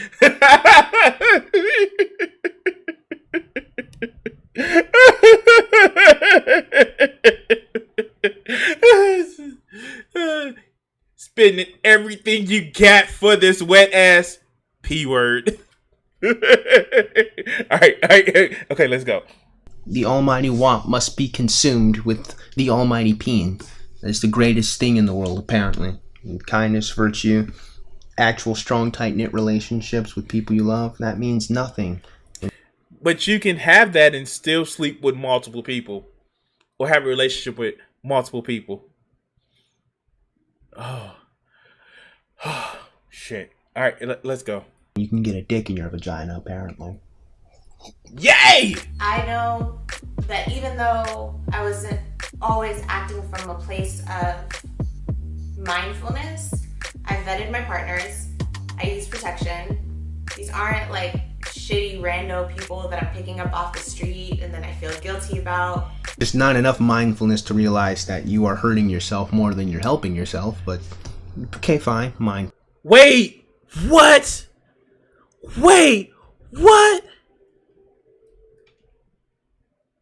Wait, what? No. No. No.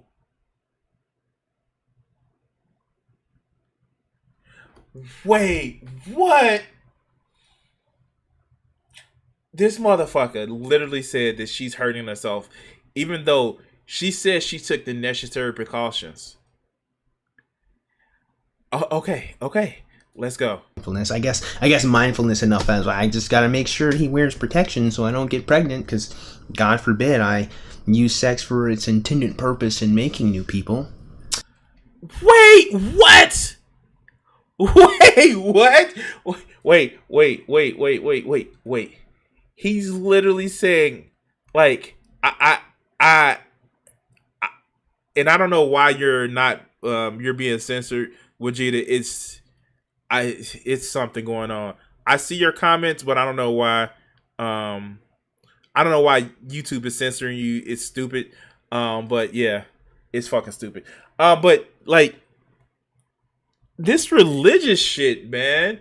This religious shit is pissing me off because this is the only reason why. It's not like she is literally saying that she is making sure that these guys use protection. Like, what the fuck? Okay, let's go. Can't have that. Only reason I need to have sex is because it feels good. And so what?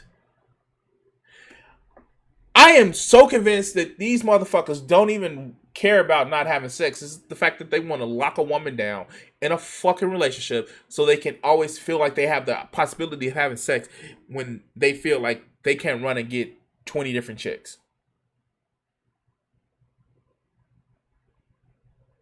I'm sorry. This is what this fucking sounds like to me. It sounds like more like control than actually want to experience a relationship with somebody. But let's go. Making new people and then giving them a good life.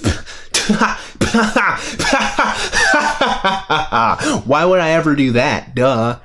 I'm just going to use this other person's body to make me feel good. God forbid I do anything for other people. No. You know, that sounds like his mentality for life. Like, I'm just going to, like, when you're actually intimate with somebody and having sex with somebody, the goal isn't making yourself feel good. It's about making them feel good. And in turn, their goal is to make you feel good. Like, I don't know, guys. Something tells me he hasn't had the sex. Wow. Okay, let's go. You guys ever notice that? You guys ever notice? There's something I've recognized. Whatever. Just continue. These are like people that I genuinely care or like. I enjoyed every single one of those multiple orgasms, and no one's gonna shame me for that. Means you had enough intelligence to not be reckless with it, but not.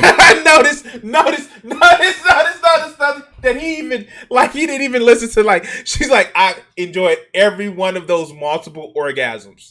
Yeah. Oh shit. Oh wow. She just came up in, like, yeah, what? I know he's thinking, like, what? Woman having orgasms? When does that happen? Like, oh God. Okay. Enough intelligence to be wise with it. Or maybe wisdom and intelligence are indeed two different things. I mean, if you look at a D&D character chart, they are. So, you are intelligent, but still foolish. Like, this motherfucker, if he knows about D&D, he makes me not want to learn D&D. I'm sorry. If he lives his life on D&D, he makes me not want to learn D&D. Let's continue. You're intelligent enough to avoid venereal diseases and unwanted pregnancy, but not intelligent enough to realize that it's just going to damage you emotionally, and it's not going to fulfill you or give you anything that you actually want. Well, I thought the whole thing was about her getting fulfilled with penises and her wanting orgasms, multiple orgasms from what she says. That's what she wanted. Like, she's getting what she wants. Oh, he means that somebody inherently wants to have a family and settle down. Not everybody wants to do that. I'm sorry. The fuck? But let's continue. Also, condoms can break, so I'm just, Especially not myself. Men get to have sex with multiple partners and get praised for it. There's two things to this point. Well, maybe. Wait, let's see if he has the hypocrisy. Oh, okay, let's go. Three things. Point one, I am just so sick of women saying this nonsense because it just really goes to show just how untuned they are to the typical male experience. I mean, like I said, I've said this numerous times. Women, for some reason, do not recognize normal males as even human sometimes. As in, like, just, as when I say humans, it's just like people that exist. Just like normal average males are not a thing to them. Like, they really believe somehow that we're just able to just go around and have a bunch of sex and just like, and we get praised for it. You want to know who's praising those people for it? Point number 2, their friends. Wait. Did he just admit that he doesn't have friends? Did he like first he didn't address the hypocrisy. He didn't address the hypocrisy at all. You know what he addressed? The fact that normal men don't just have a lot of sex. Huh? What? Being somebody who doesn't... He's not a normal man! He's not a normal man. He is a celebrate people. But he's not a normal man. But let's go. People who aren't their friends don't care. It don't make them no difference. It doesn't mean anything. Wait, he's saying people that are not their friends don't care, but he literally is shaming a number of men for sleeping with this woman. Like, indirectly he is, but he's like, yeah, no.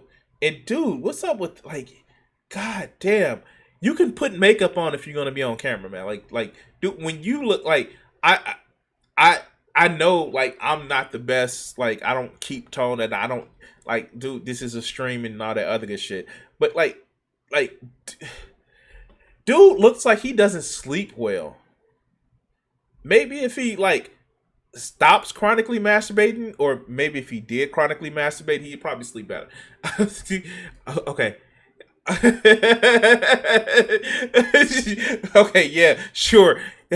With Gina, I hope she's getting her cheeks clapped more just to piss this man off. Oh, that sounds awesome. One dude being promiscuous will either invoke envy in another dude who isn't promiscuous, which means he's not being praised. Dumbass. Oh, he said it. He was like, if somebody's not being promiscuous, it's envy. No, it's jealousy in your case, which is even worse. But let's. I'm sorry. All right. Okay. Or apathy. We don't care. It don't make us no difference that some other dude has had sex with lots of other women, unless it's, again, envy or jealousy because that dude wanted to be the guy that's having a bunch of sex. So it's still not even really praised, but even more than that, which is the typical response at this point, because these women seem to just not be able to grasp this concept for whatever reason. But being promiscuous as a man is just far more involved than being promiscuous as a woman, and thus, because there's more. Wait. Hold on. 5 seconds. We're going back 5 seconds. Being promiscuous as a man is just far more involved than being promiscuous as a woman, and thus, because there's more effort involved, and compounded with the fact that most women don't care about dudes being promiscuous because women don't really care about the dudes, just what they can get from them, it's no consequence. In fact, if there's anyone that's really praising or rewarding promiscuous men, it would be the women that are constantly having sex with them. So, wait a minute. Let me get this right. Because it takes more effort as a guy to be promiscuous, then it's not something to be shamed for. It's a reward.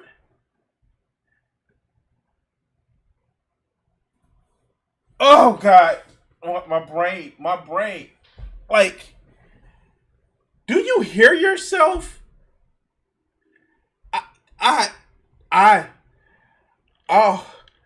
Oh, God, my head hurts.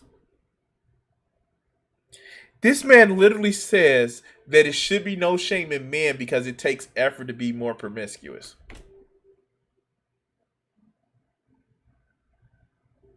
Yeah, he's a monster.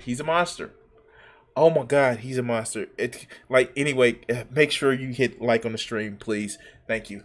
Other men don't care. Their friends might care. Their friends have an invested interest in seeing their friends be good. But normal people or other men are either going to be envious, which isn't praise, dumbass, or they're going to be apathetic, which isn't praise, you muppet. We don't care. Men are not praised. I mean, like, it's not fair to call her a muppet. We don't know if she likes a hand up her ass. I mean, like, maybe, like, you know, butt stuff, but okay. Wow. Okay, let's go.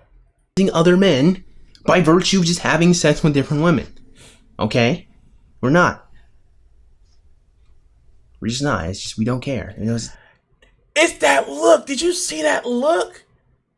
That look like it. You can just see it in his eyes. Like, man, if I was having sex with a lot of different women, boy, I would be the fucking best.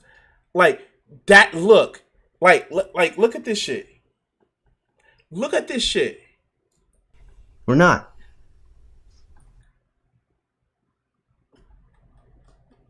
That's the look of if I could get away with it, I'd do it. That's that look. That is that look. And it's scary because he literally thinks he's better than women who sleep around. Because if he got the chance to sleep around, he would do it in a fucking heartbeat. But let's continue.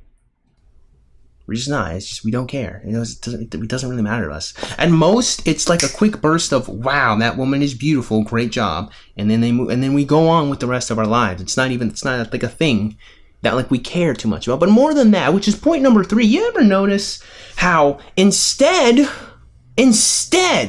of looking at this and thinking to ourselves, maybe I shouldn't act in this manner because males are doing it and I should hold myself to a higher standard. And her infinite wisdom, she's like, maybe I should lower myself to their standard and be like them. Because, and even then, first of all, the reason why, ladies, this is always going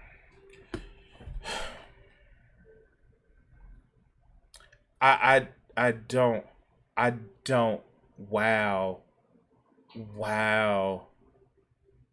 So women are supposed to both be, 1, at a higher standard, but 2, not supposed to think themselves too good for some man. Okay, wow, this is wonderful. Let's go. to make you look bad is because of the same reason.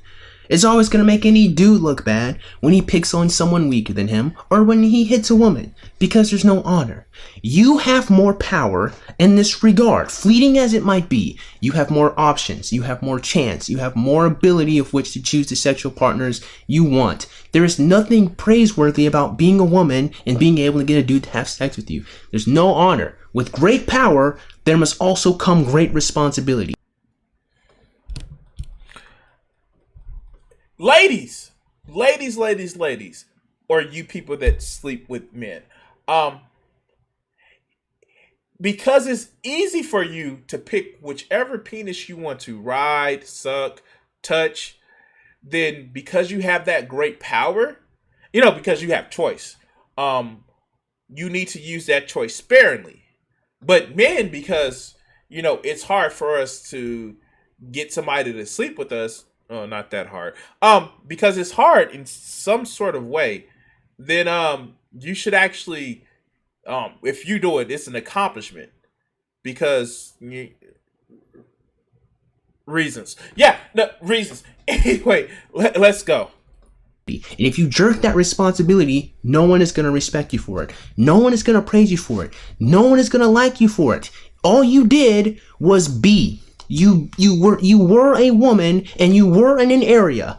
That was it. What about your existence do we need to praise? That's what that is. You didn't try to get men to like you. In fact,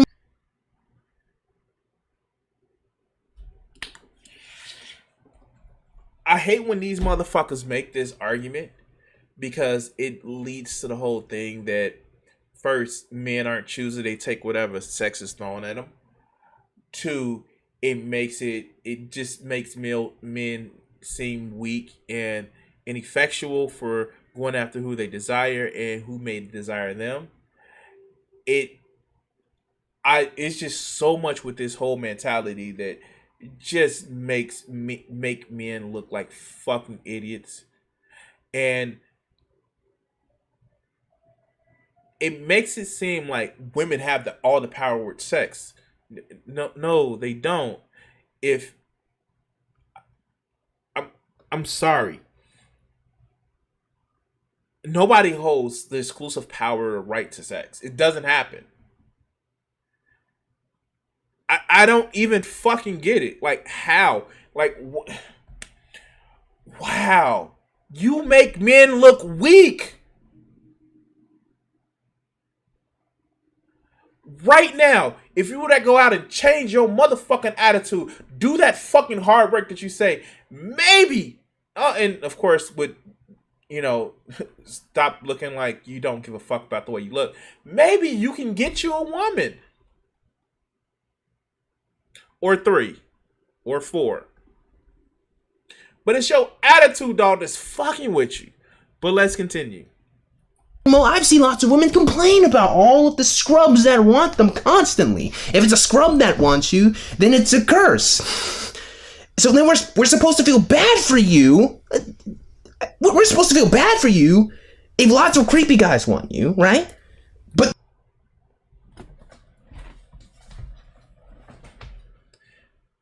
yes, he said it. He said that a woman shouldn't have any sympathy if a lot of creepy guys are after her. She should just take what she's given. What the fuck?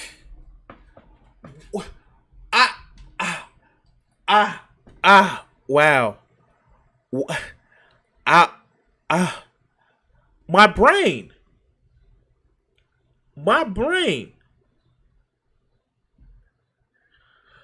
Okay. we're supposed to praise you if the hot guys want you and then you are promiscuous with them. Jealous! Okay. Well, I just wanted to make sure I understood it correctly. I just wanted to make sure I got it. I see lots of women constantly complain about how all these dudes come up and talk to them on the street, and they're getting catcalled, and it's all bad, and they're getting followed, and it's so bad that men want them, but for some reason, by some Herculean leap in logic, that I just can't seem to understand, if the women are having sex with the men they want to have sex with, we're not supposed to shame them, we're not supposed to think too bad, we're supposed to just be like, well done for showing up. Wow, this sounds like socialism for sex. Like, oh, you claim to care about equality, but you're not fucking every guy that comes and gives you attention because reasons. And you're only fucking people that you feel is worthy of you fucking. Like, what standards does this guy have? Like, oh my God. Okay, I'm trying to make it to the rest of this video. Guys, this is good. Like, this is really hurting me to actually do this video. All right. These are the long videos that I don't get to, but fuck. Okay. All right, let's go. I don't know. I'm just saying. Like, at the end of the day, 1, most men don't get to be promiscuous. 2, most men are only praised by their friends, and the other dudes outside of that are either feeling apathy or envy, so it's not praise. 3, women shouldn't even want to adopt those behaviors anyway. Not only is it because it's the behavior of a minority of men, number 1, but number 2, the men that are doing that are of poor character. They're not good people. They're not nice people who are being promiscuous and having sex with women and then leaving them and abandoning their children. They're not good people. Why would you want to adopt? You know what? Finish. Wrap us up. Wait. Does he not understand that some men don't have to lie to be promiscuous? Does he not understand that some men actually have vasectomies or use protection, that they can do that and be promiscuous and just not leave their families? Does he not get that? Does that not work in his motherfucking small, dry ass head? Like, the fuck? Okay, all right, let's go. I'm done here. I'm done. Just wrap us up. They get to have sex with no emotional ties, and it's no problem. Special alert, so do women. Actually, there's a whole word. We call them fuckboys. There's a whole word. Well, women particularly call them fuckboys. I call them fuckboys to mock the women who decided to have sex with them. I'm not crazy. I'm not crazy. Like, the fuck. Next thing you know, this motherfucker gonna be like, we live in a society. Like, the fuck? Wow. Yeah, of course. Like, one of the biggest things that is affecting marriage, well, second biggest thing is biggest thing is finances. The second biggest thing is infidelity. Like, people are fucking on the side. Even these reported great marriages, some people are fucking on the side with and without their partner's knowledge. or permission. Oh wow! I'm actually being snide when I refer to them as that in my conversations with women privately, and I guess they never recognize that I'm being very snide. I guess they think that like I'm actually like in agreement with them when I'm actually kind of subtly jabbing at them that you should have picked an individual with much better quality of whom to sleep with. But I don't know. I don't know if they never really recognize that that's my grander point until I flat out say it, and then they're all like, but there's just something about him. There's just something about him that's just so, and I don't know what it is. It's just so, I hate that. Just, anyway. In other words, it's nothing about you that they want to sleep with. Oh, God. Oh. Joe. No, Joe. Oh. Your father was getting it in. Oh, shit. Oh, he was having fun, man. He was having fun. Oh, that's fine, man. Like, if he was doing it in order to keep the raps on fucking up his primary relationship, I understand that. But, like, man, damn, that's fucked up.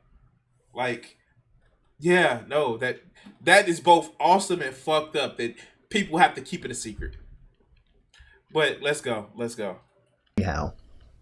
I'm sorry, I'm having flashbacks. My point is, that's not good. Hey, he's having flashbacks. This is, oh God, he was the friend. He was in the friend zone. And if, okay. Let me explain something to you guys about the friend zone. Hear me out. No one puts you in the friend zone. You actually are yourself who puts yourself in the friend zone. Let me explain. So, if you romantically want to be with somebody and they don't want to be with you, you have two choices. A, stop being their friend and stop wasting your emotional energy on it. Or two, accept the fact that you're not going to have a romantic relationship and move on from there and be a friend. You have those two choices.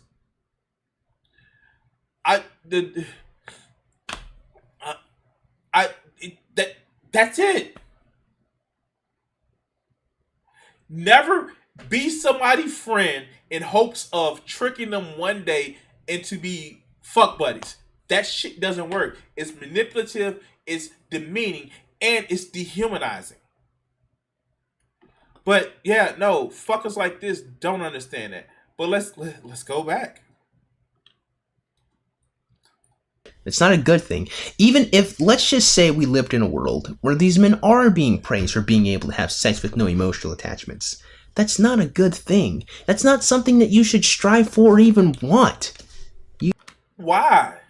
Just because you fuck somebody doesn't mean you have to love them. You can just tentatively like them. All right. You look stupid when you say that. Like, you're not cool, for trying to adopt the worst traits. Cut that shit out. Okay. Oh, God. Damn it. I do this shit live. You guys see me live. You see outtakes, fuck ups, and shit like that. Me just grabbing some water. Cut this shit out, dog. You doing a pre-recorded video. Of humanity. Of males. That would be one of the worst traits of being a man. But for you...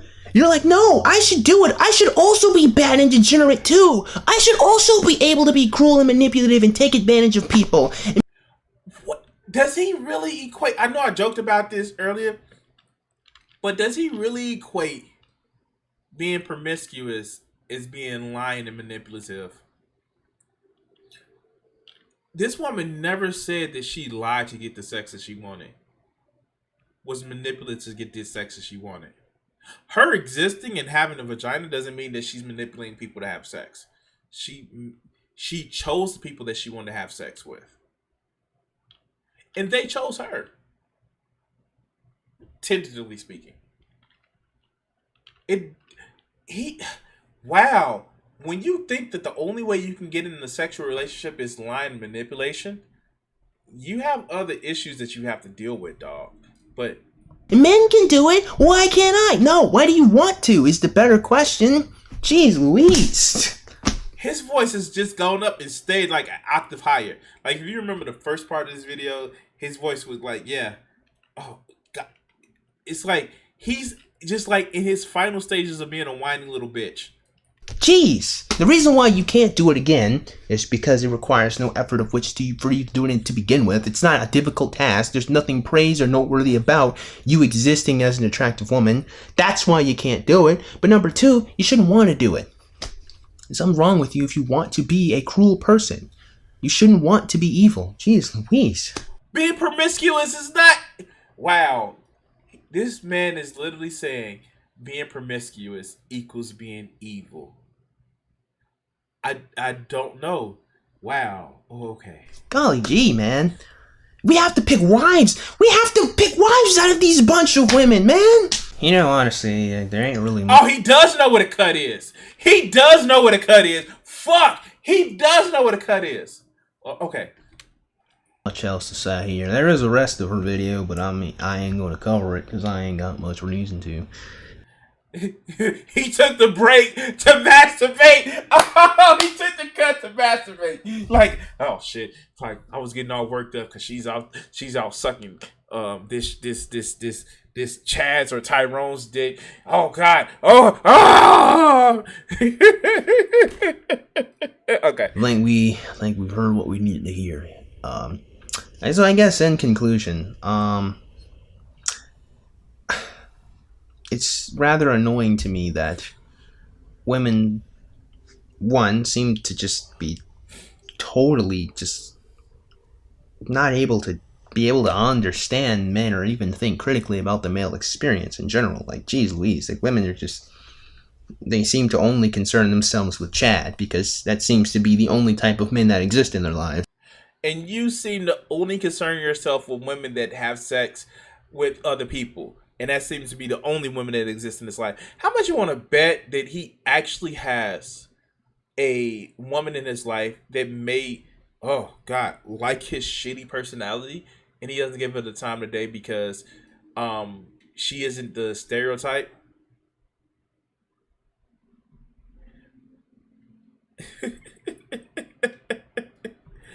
Oh, he's probably watching RedTube or YouPorn, some shit like that. It's like they seem to not be able to grasp that there are men that want to have families, there are men who aren't promiscuous, and there are men who are, I don't like using this word, but I use it colloquially, incels, who are trying to date women and can't. And I don't mean like decrepit, creepy, crawly, fat dudes or anything like that. I mean just like normal, average dudes who still are trying to find women to date, and they can't. Do you think he includes himself in that group? Or unfortunately, we have men who are straight up in marriages with women right now, with women that don't want to have sex with them. Right now. They got married and their wives are not trying to have. Lots of men don't talk about those guys. We don't talk about them, you know, who are trapped in a sexless marriage, though, by a woman that never wanted them. We've got them as well, right? Like we just walk down the street and just pluck women of whom we just decide. It's not even. Anyhow, point is, the fundamental lack of understanding of the male experience is one thing that just it upsets me about women, because they seem to take this like twisted, faux pas, narrow reality of males, and then they think that they should adopt those behaviors as if it's good that en masse lots of women are promiscuous. I mean, like, it kind of is. Like, if they're promiscuous, then they may be promiscuous with you. Like, that's just the thing. Like, you never want to shame women for having sex, because here's the thing: if they're shamed in having sex, they may not want to have sex with you. Like this is what I don't get. Of course, he's an incelebrate person. Yeah, I know. Yeah, of course. It's not even good when like a minority of males are promiscuous. It's not a good thing. It really isn't. Why? Because your children fit the bill eventually. That's why. And that's how it usually always ends. You either spend your life doing absolutely nothing and become miserable, or you get pregnant, or you get someone else pregnant, and now you have a child that feels awful because their dad's not in their life, or they were never wanted. That's all I'm saying. Wait, do you not think if somebody who doesn't live with their kid that parent isn't in their life. Wait, what? Oh God. Oh God. God. Fuck. Deliver me from these people.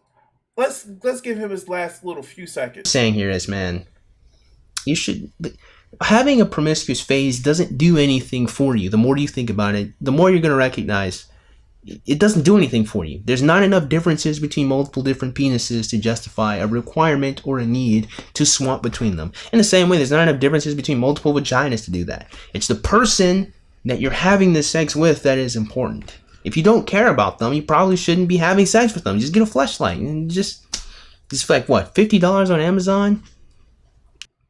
Wait, how does he know? How does he know?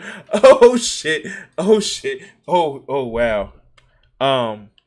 Let's see if his prices are right. Joe, I think you may be right where he has worn out 2 or 3 different fleshlights.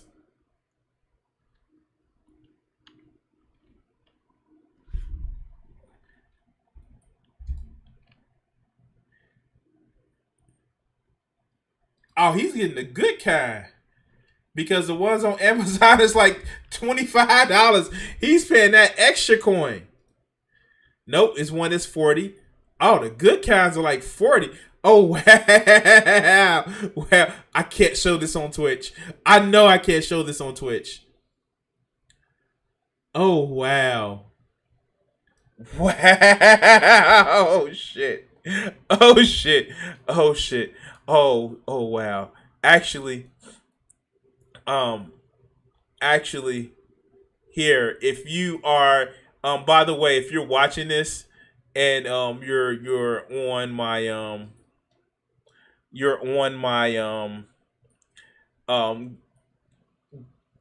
be part of my Discord, and actually you can actually see these pictures from this clip, and I'll actually put it in the Baz FM when I release this video as a cut up.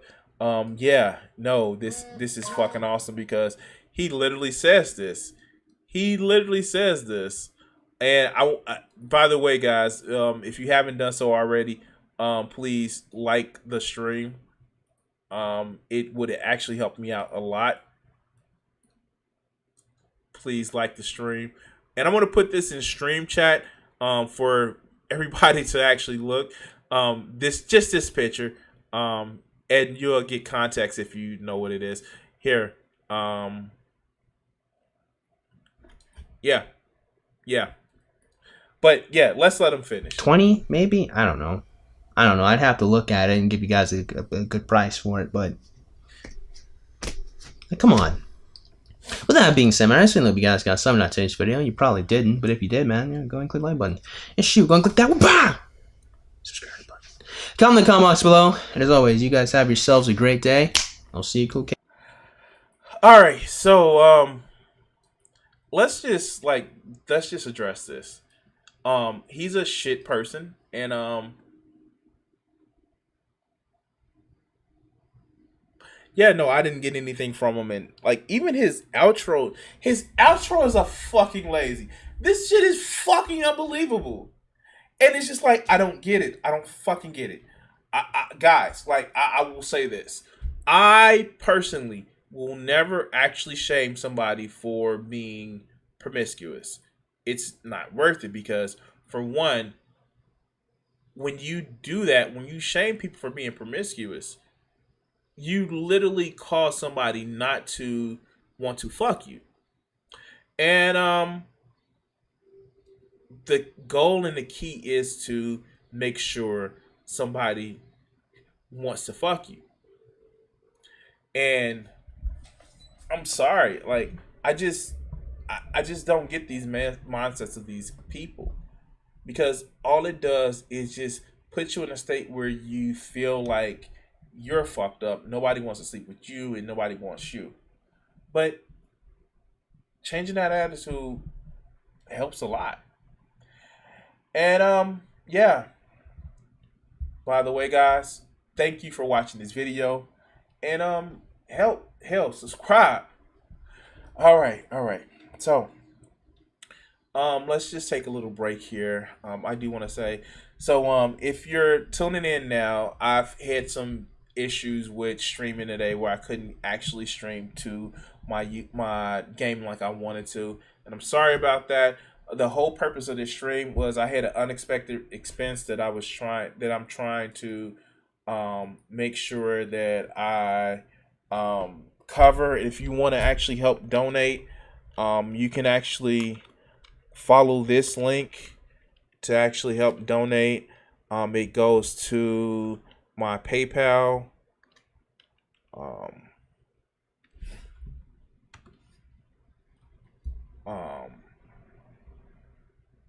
It should come up. I don't know what's going on with it.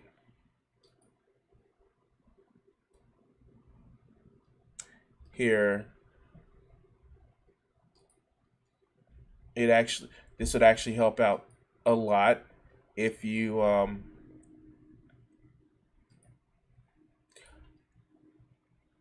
to help. I had an unexpected bill that came up that's like really been fucking with me. Here it is. My fault. There it goes. So if you want to actually help donate, it'll help me out a lot. Did it not work? All right, put this in here. There it goes. There it goes. Yeah. So yeah. Wow. Do you guys want to see another video? Just something that that we want to cover, somebody that we can actually not do we can actually do some more shit. I don't know, like here I know we did the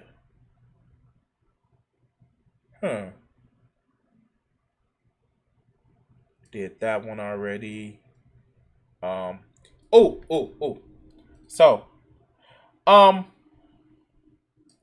God, I feel like I'm just doing a lot of shit. All right. So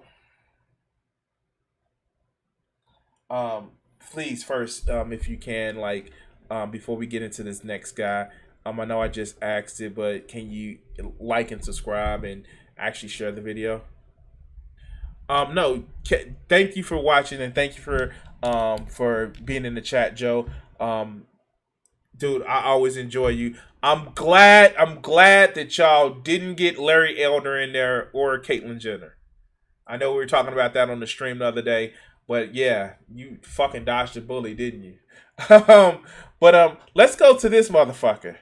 I was introduced to them by another community that I'm in, Drag Not Silvis. I know some of you guys are from that community, some of you guys aren't from that community. But this is Lucas Werner. And we're going to hear what he talks about. We're gonna listen to a stream of his videos. So let's hear this motherfucker. I want an adult hottie in my lap right now, under 26 right now, no frills, no excuse, big titties and intelligence. I don't care if she's a hood, rap, punk rock, or any kind of anything. As long as she's hot and here right now on my 37-year-old dick right now. For 5 years. Yeah, this is Lucas. But let's go. Years of never having anything as everybody else gets laid. The gray-haired beards use the research on telomerase that I put out 8 months ago, and then you just go with that hoe. Why won't you go with me? I don't need that question answered. I need it right now. After $3,000 of giving food away to the homeless, I think I deserve it. I think I'm entitled bloke, and I think that I deserve it now. I'm not going to believe in your God or any nonsense. I'm not going to believe in Satan either. I just want it here right now. So yeah, he's an atheist.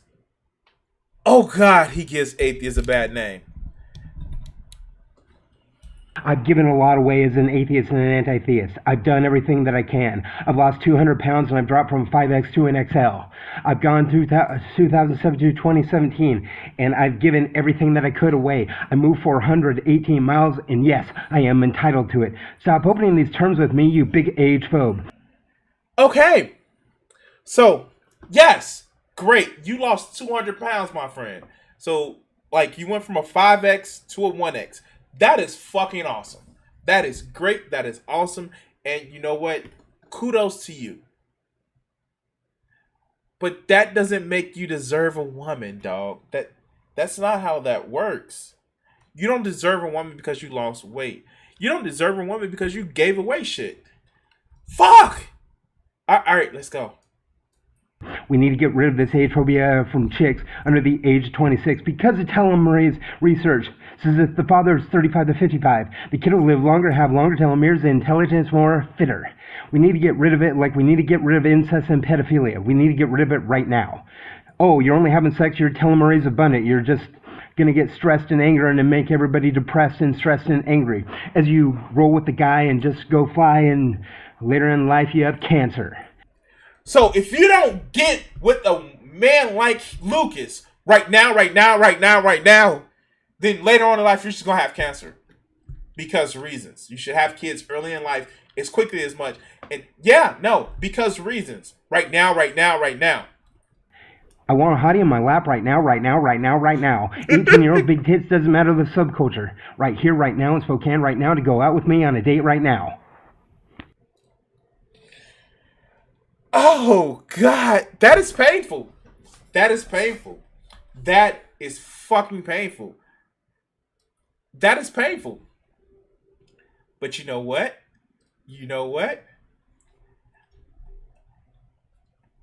Lucas is a socialist. Capitalism must be some sort of rude joke. You didn't earn. Let's go.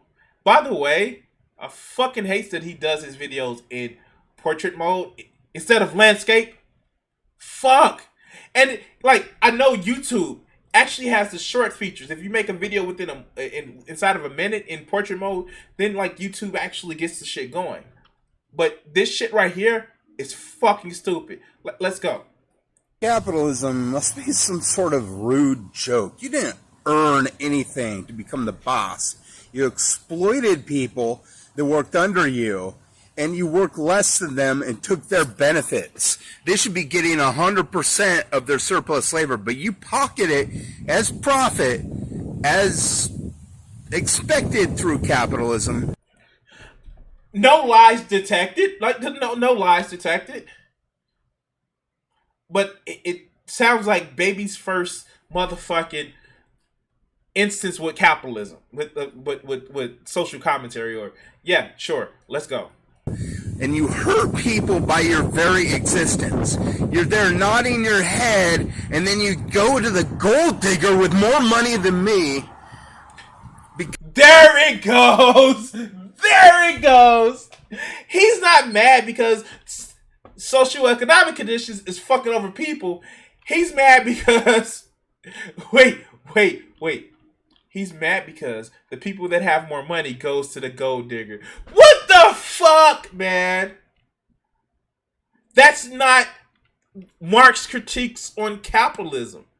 You're just mad that you're a bum living under a fucking bridge, and the fact that 18 to 26-year-old hottie isn't in your lap right now. Because she wants to worship you for your car and your credit card and your hot tub and having more money than me. Do you really think we're on the same side, you bourgeoisie libtards? We're the proletariat here. I don't have... Oh God. have a girlfriend because A, lack of money, 2, you're age phobes, 3, COVID-19. But if this was a problem for you, you would help me, but you don't. You insistently just go through life. You go through devil may care because you got yours and you don't give a crap about anybody else but yourself. So he's mad because he doesn't have a girlfriend because people have a girlfriend to have more money. Like what was his list again? Hold on. You don't. You insist. You would pre-COVID-19 because A, lack of money, 2, your age phobes. So it's your fault that he doesn't have money. It's your fault that you have a criteria of age range that you will fucking date. You're not an 18 to 26-year-old woman that wants to have sex right now with a 41-year-old. He made that video in 2017. He was 47. That was 4 years ago. So he's about 41, maybe 42 right now. Right now. Okay, let's go. 3, COVID-19. But if this was a problem for you, you would help me, but you don't. You insistently just go through life. You go through devil may care because you got yours and you don't give a crap about anybody else but yourself. So socialism means sharing the women. Sharing the women. That's what socialism means. You don't care because you're not getting him a girlfriend. It's so let me inside your car. We're going to the party or we're going to the location of where the babes are at, and I can stop whining about capitalism screwing over my chance to have a girlfriend. So he admits it. He only complains about capitalism because he can't get a girlfriend. He only complains about capitalism because you would let me in your car and you tell me where the party at. Oh shit. Okay. All right, let's go. Oh, if I'm Gen X and want to date Gen Z, I gotta roll pockets. I gotta be Big Daddy about this. I gotta be some multi-millionaire with a nice car. The struggle is real because of you hoes. Wait, he's a socialist. What? Oh, God. He gives socialism a bad name because if you're only a socialist because you're pissed off because of your situation and it's only because of your situation, you're not a fucking socialist. You're just a contrarian. I don't care about social issues because I'm fucked, I'm broke, and I'm going through a lot of financial issues. I care about socialism because it's not just me who's suffering. It's other people that are in worse situations, and I want to make the world better for them. And if a rising tide lifts all boats, how the fuck does he look as big as fucking Wilson Fisk off of Daredevil's, off the Netflix Daredevil, but sounds so fucking stupid. Oh shit. Let's go. You need to bounce. I need to bounce. This needs to go to the direction it needs to go. We need to pull this car left. Because people suffer because of you. We need socialism, assholes. Now! I want a girlfriend. I don't want to deal with you little cockblocking F-words. Stay the fuck out of my way. Oh God. His anger is just palpable. Like, Oh, shit. Lucas Warner wants to get socialism right now, because he needs him a girlfriend. He needs him a 18 to 26-year-old woman so he can give them like the sex and give them the telomerase and make them have the babies, because he's homeless and he's a bum and he needs to have a family right now.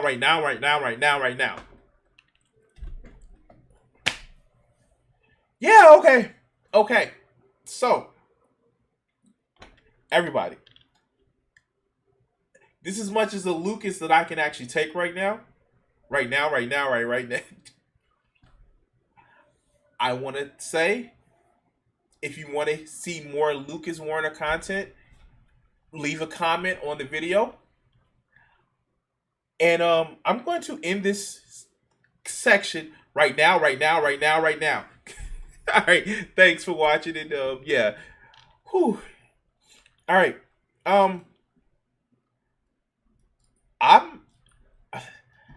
I think I'm spent, guys. Like I said, I was trying to do something different. I was trying to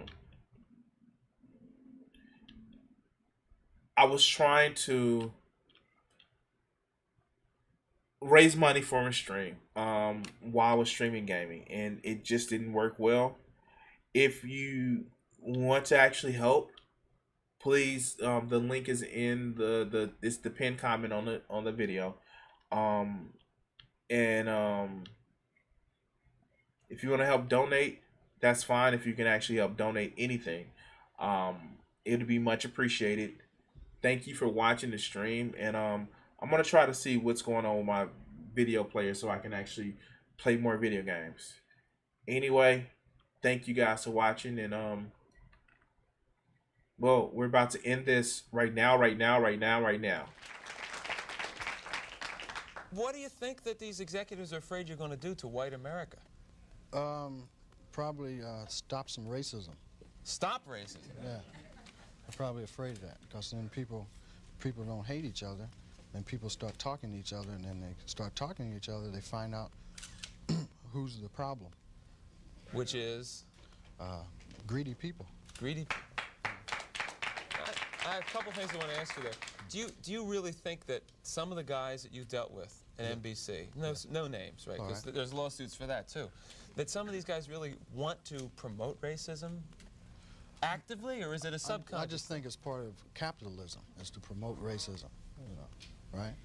In order to make things work. If you feel better because you're white and you can get a job, you use that. I mean, you know, I would. Absolutely. Say, I'm sorry, Jack, but shit, they say I'm white. I'm going to use this. Right. Absolutely. Get this job. I'm hungry, you know. But and that separates people. So they keep people separated, and that keeps them from thinking about the real problem. That's